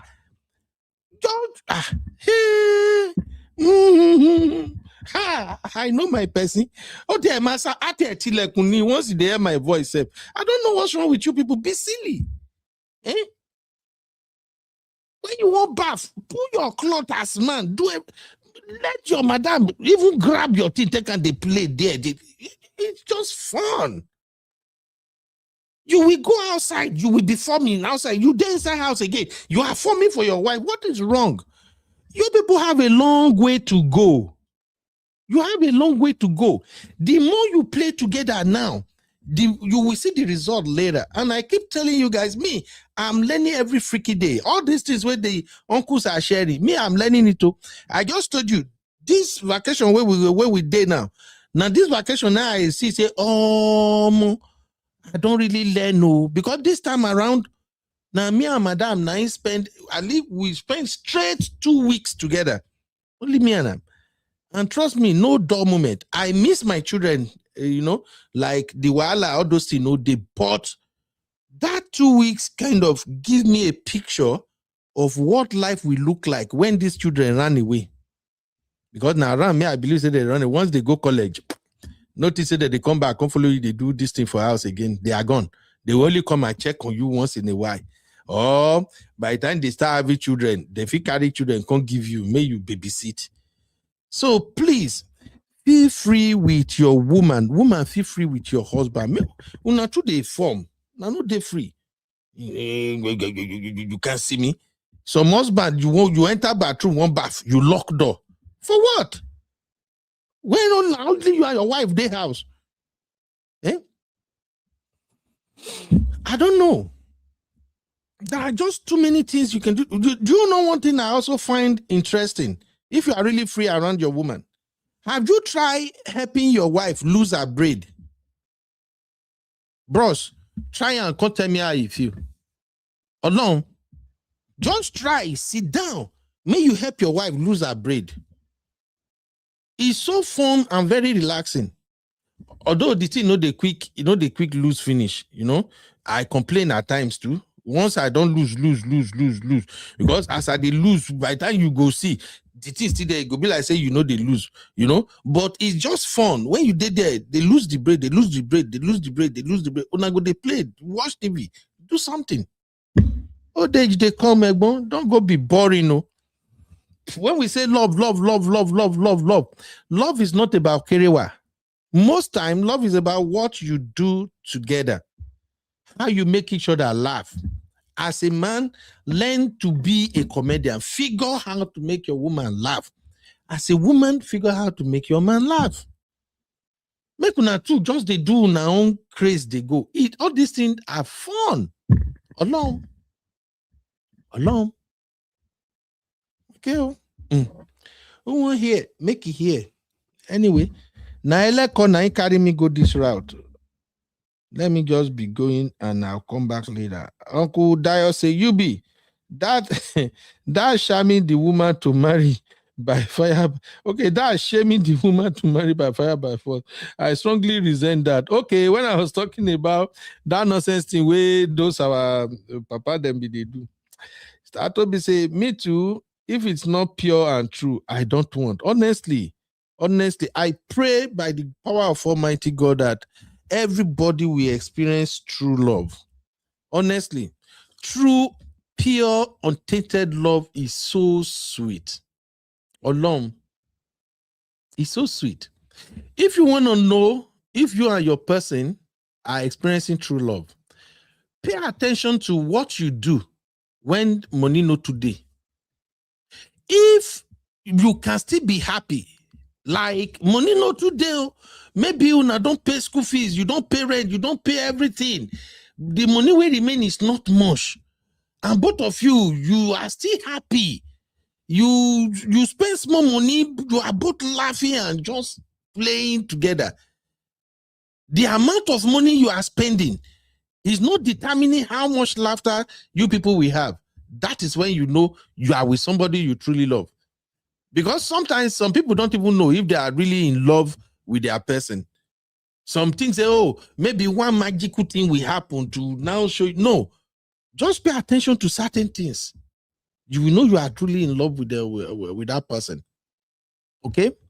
Another thing you should pay attention to, if your person is sad, something happened to your person, the person is not laughing, he's kind of moody or something, and you too somehow, you are becoming sad just because the person is not their usual self. You love that person. You still just don't know yet.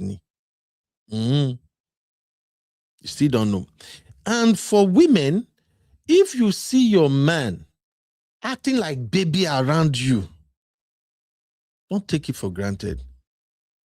That is the man who is completely at home with you.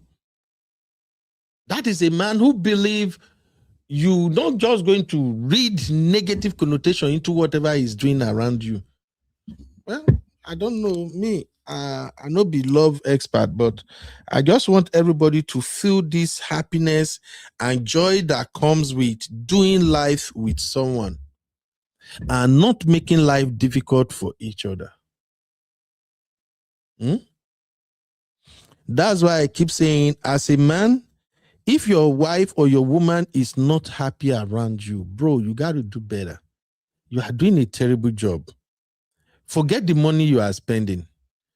If you observe that your woman, she's not that happy anytime you are around, bro, you have to improve.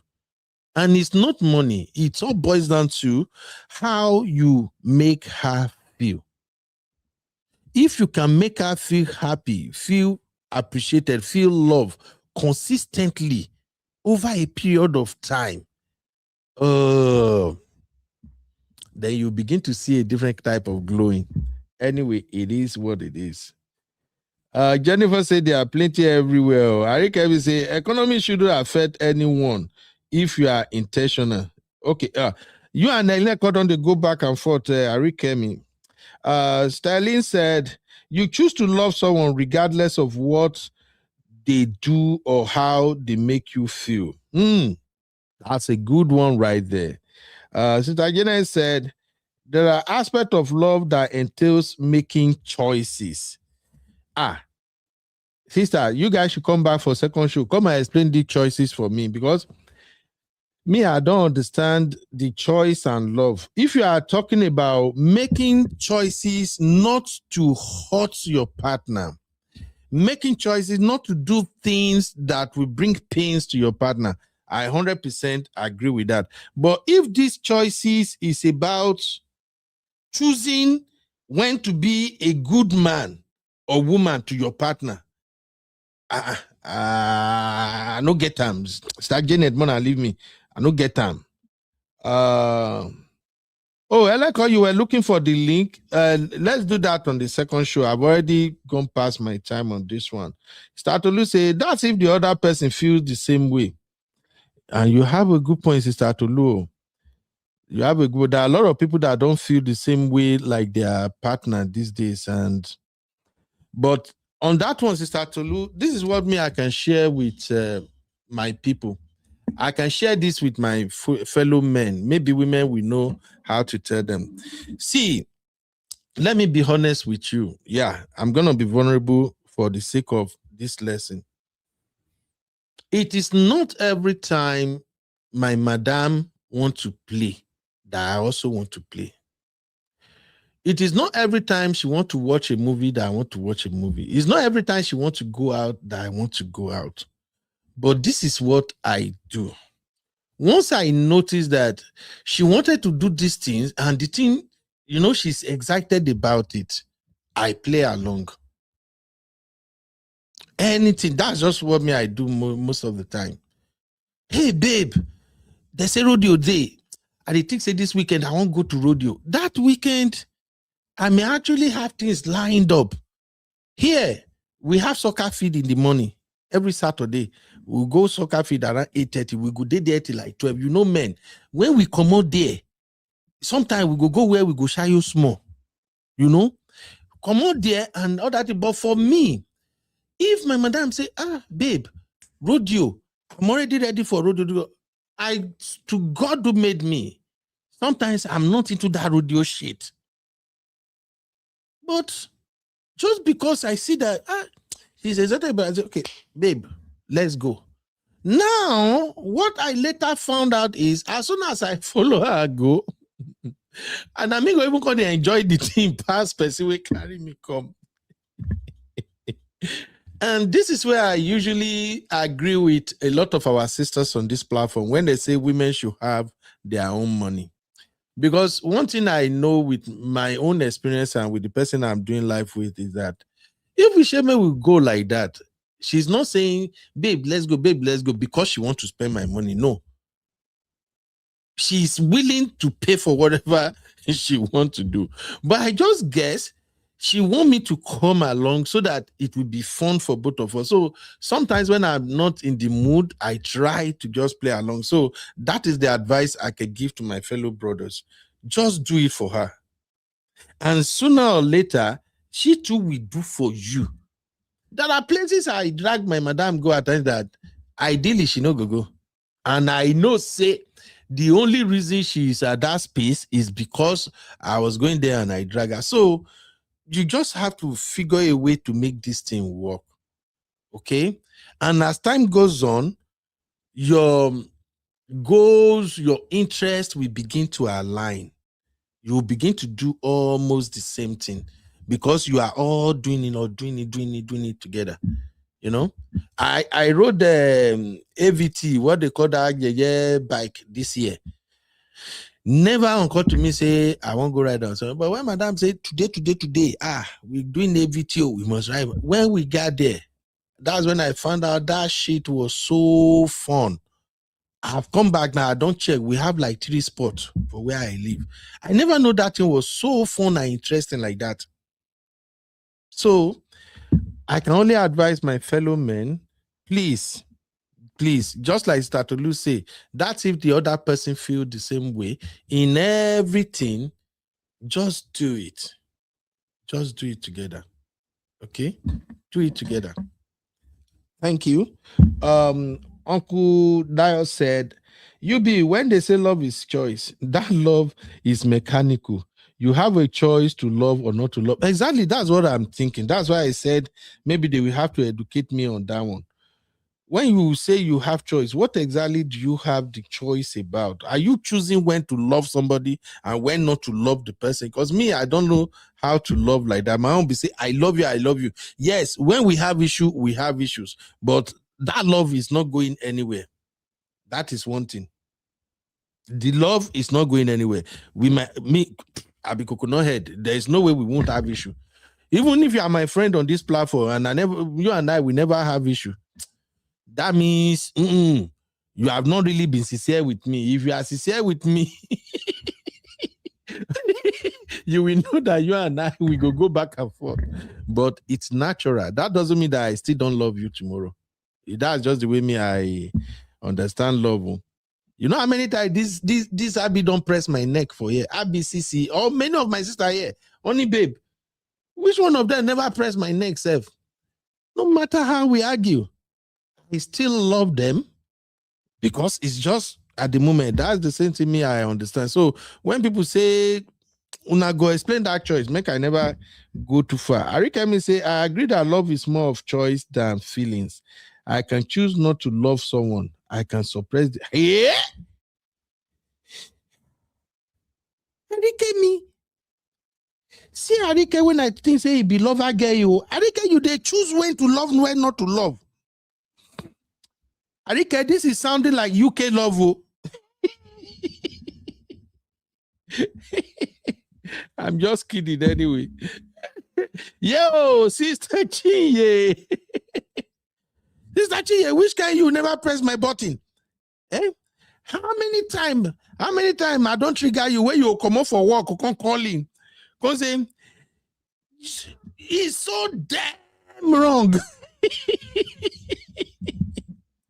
On a serious note, there is nobody on this platform where I never trigger before. Nobody on this platform where go say, now everything where I don't talk, now I agree with. So, but that is how pure love works. Your friends are your friends. You love your friends. You love your sister, your brothers. You argue, you fight. That's it. You come back, play continues. That's the way it should be in love.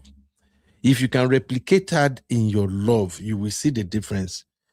You and your wife now do boss in the morning before you come out for house. As you reach your office, you text her. Yeah, girl. That thing you tried this morning, don't try it again, no. Eh? If not before that, your blue sexy eyes. I was saying, I was you this morning. If your wife now the kind of person with me at the row, we go see the text, say, guy, now because I no break your head this morning, I may you send this message. Then we both laugh. That's it. You know? Me, I don't know how person they switch on and off love. I love you this morning because you are sweet. This evening, you did not give me my fufu. I don't love you again.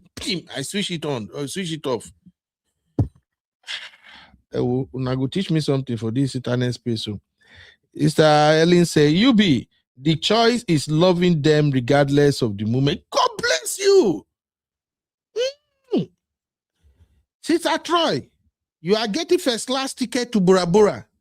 That's the point. The choice is loving them regardless of the moment. Love, no, they die. Okay? Especially to my brothers as I'm living. When you love your wife, you love your wife. Know this and put her for your left hand, no take her and chop. Your women, they will complain. Your wife will always have one thing or the other you know do right or the one thing. It's their nature. You love her through it all.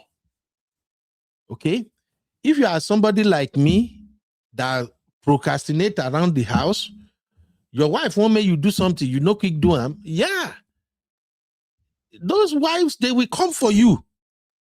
Some go even invest for you because when they give that order, you know, obey the order on time. They go verse. My brother, where some brothers get it wrong is because she did verse. Now you did now verse. How dare her? Because you want me to move this table, I didn't move the table. You are now grumbling. Who are you? Bro, that is where you miss the fun part. Situations like that, you make it fun. You turn it to a loving situation.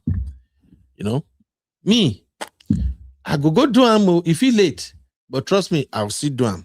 And if I forget, I no do am. If I do that thing the next day, say, oh babe, come on now, your mama, Omanicha, babe, forget now, no verse. Okay, I forget that yesterday. You know, what made me forget? I was thinking about your backside. You know that your backside. I was looking at it, and before I know, I just forget. Now lie, you know. But the point I'm making is, women do a lot. They handle your children, manage you, manage their work, manage everything. Family, they there. The whole thing is coming at them, you know. And they say they get that thing where they call hormone. So sometimes please, you really want to enjoy your love with your wife, don't just feed into every reaction. Don't feed into every anger. Okay?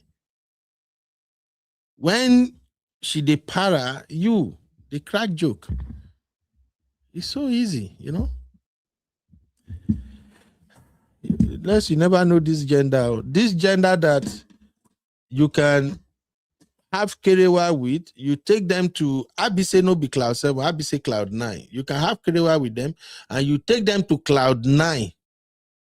They can tell you, baby, oh, I really enjoy this. Thank you, baby. Then they go fold inside duvet, you know. They'll carry your hand, say, wrap me. They feel wake up in the morning. They feel just go their kitchen. See, say maybe you take 1 cup, you take and drink tea, you just drop on somewhere. And bam, they can just say, what is this? What is this? I don't like people messing up my tino. I don't like it when you do it. Babe, I've told you. Bro, easy. You got to understand women. They are like that. And guess what? They are fun like that. So as soon as you can see their anger, their complaint, everything as being part of what make them fun, you know, go get issue with them. I'm telling you. After a while, they go get tired of stressing the hell out of you, because they go don't know, say, even when they depart the reverse, you are not doing that madness, you know. But if you are the type of husband that anytime they react somehow, you too, you want to counter it. And she's not smiling. Why would I be smiling when she's not smiling? Bro, that is not how to be a good husband. If she's not smiling, it's your job to make her smile. Okay? It's your job to make her smile. Do funny things around the house. Okay? If she's cooking, she fry meat. Go around there, steal some meat. Steal some meat. Oh, Sister G, you wanna leave me? All right. I'll see you guys in the next one. Thank you, everybody. It's another fantastic show today. Thank you, my CC. Thank you, Sister Janet. Thank you, Eleko Room. Thank you, everybody. I'm not starting second show, Mona, leave me. I will start it later. CC, carry your wahala, they go. I have another video to edit. So pray that I edit and finish that video within 1.5 hours. If I don't finish that video, no second show. But if I finish the video, then we'll do second show.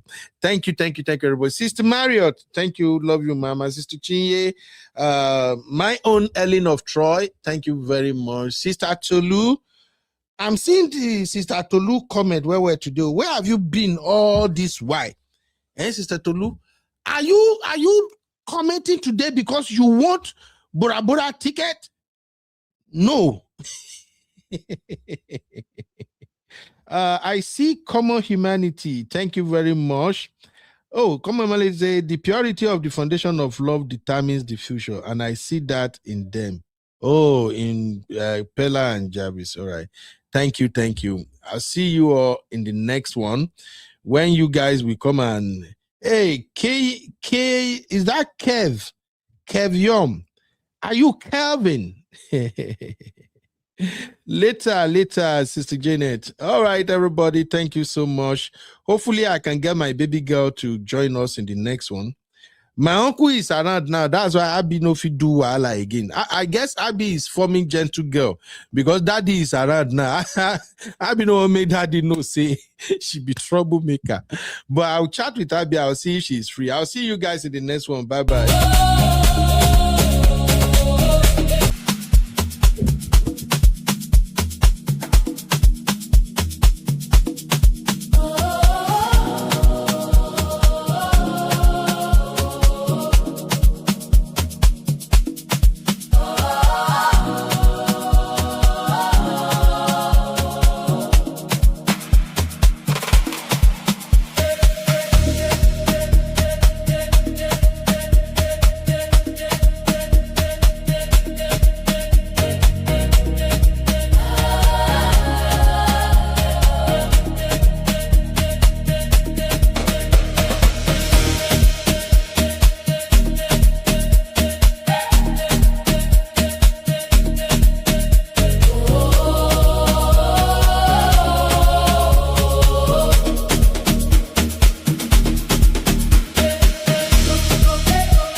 As long as I have breath in my body, I will always praise you, my God. Then I think of all you've done for me. My soul begins to sing. You turn my morning into dancing. You gave me victory. You picked me up when I was down. You placed my feet on solid ground. No other God can love me like you do. That is why I sing to you. In the morning I will praise you. In the evening I will praise you. Through the storm and through the fire, I will lift your name higher. I will always praise you, my God. I will always worship your name. You are worthy, you are holy, you are mighty, you are mighty, you are great. Hey, hey, hey. I will always praise you, my God. I will always give you the glory. Hey. From sunrise to sunset, my mouth will tell your story. I will praise you. Oh, I will praise you. I will always praise you, my God. You are my helper in trouble, my peace in every test. You are the way in the wilderness, the God who gives me rest. When fear rises against me, your mercy fights for me. When darkness surrounds me, your light gives victory. Who gave you life? My God, my God. Who made a way? My God, my God. Who deserves the praise? My God, my God. What will you do? I will praise him forever. I will always praise you, my God. I will always worship your name. You are worthy, you are holy, you are mighty, you are mighty, you are great. I will always praise you, my God. I will always give you.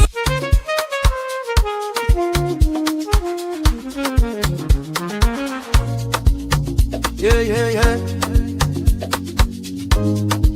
You be in the building. Hey, vibe with Uncle Beno. Let's go. Now happy hour things, you know. Hang out with you, babe. It's our vibe tonight.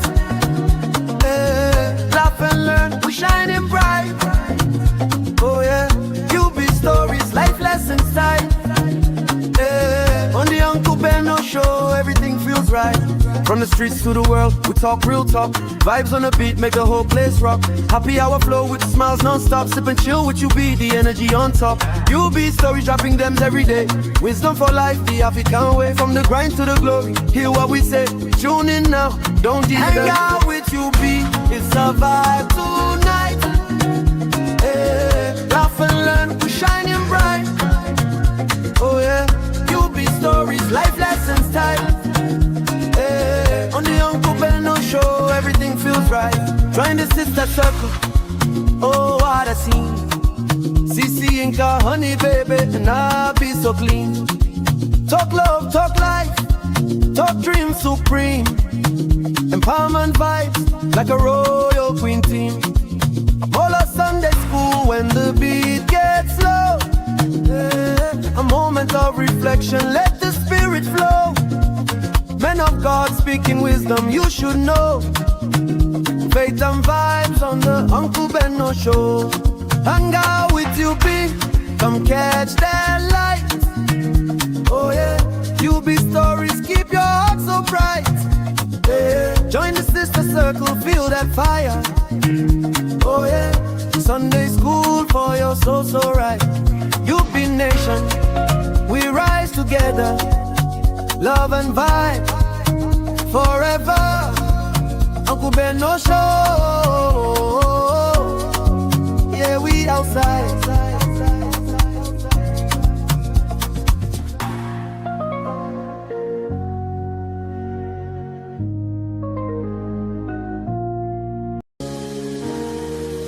You are watching Trending Vlogs with UB.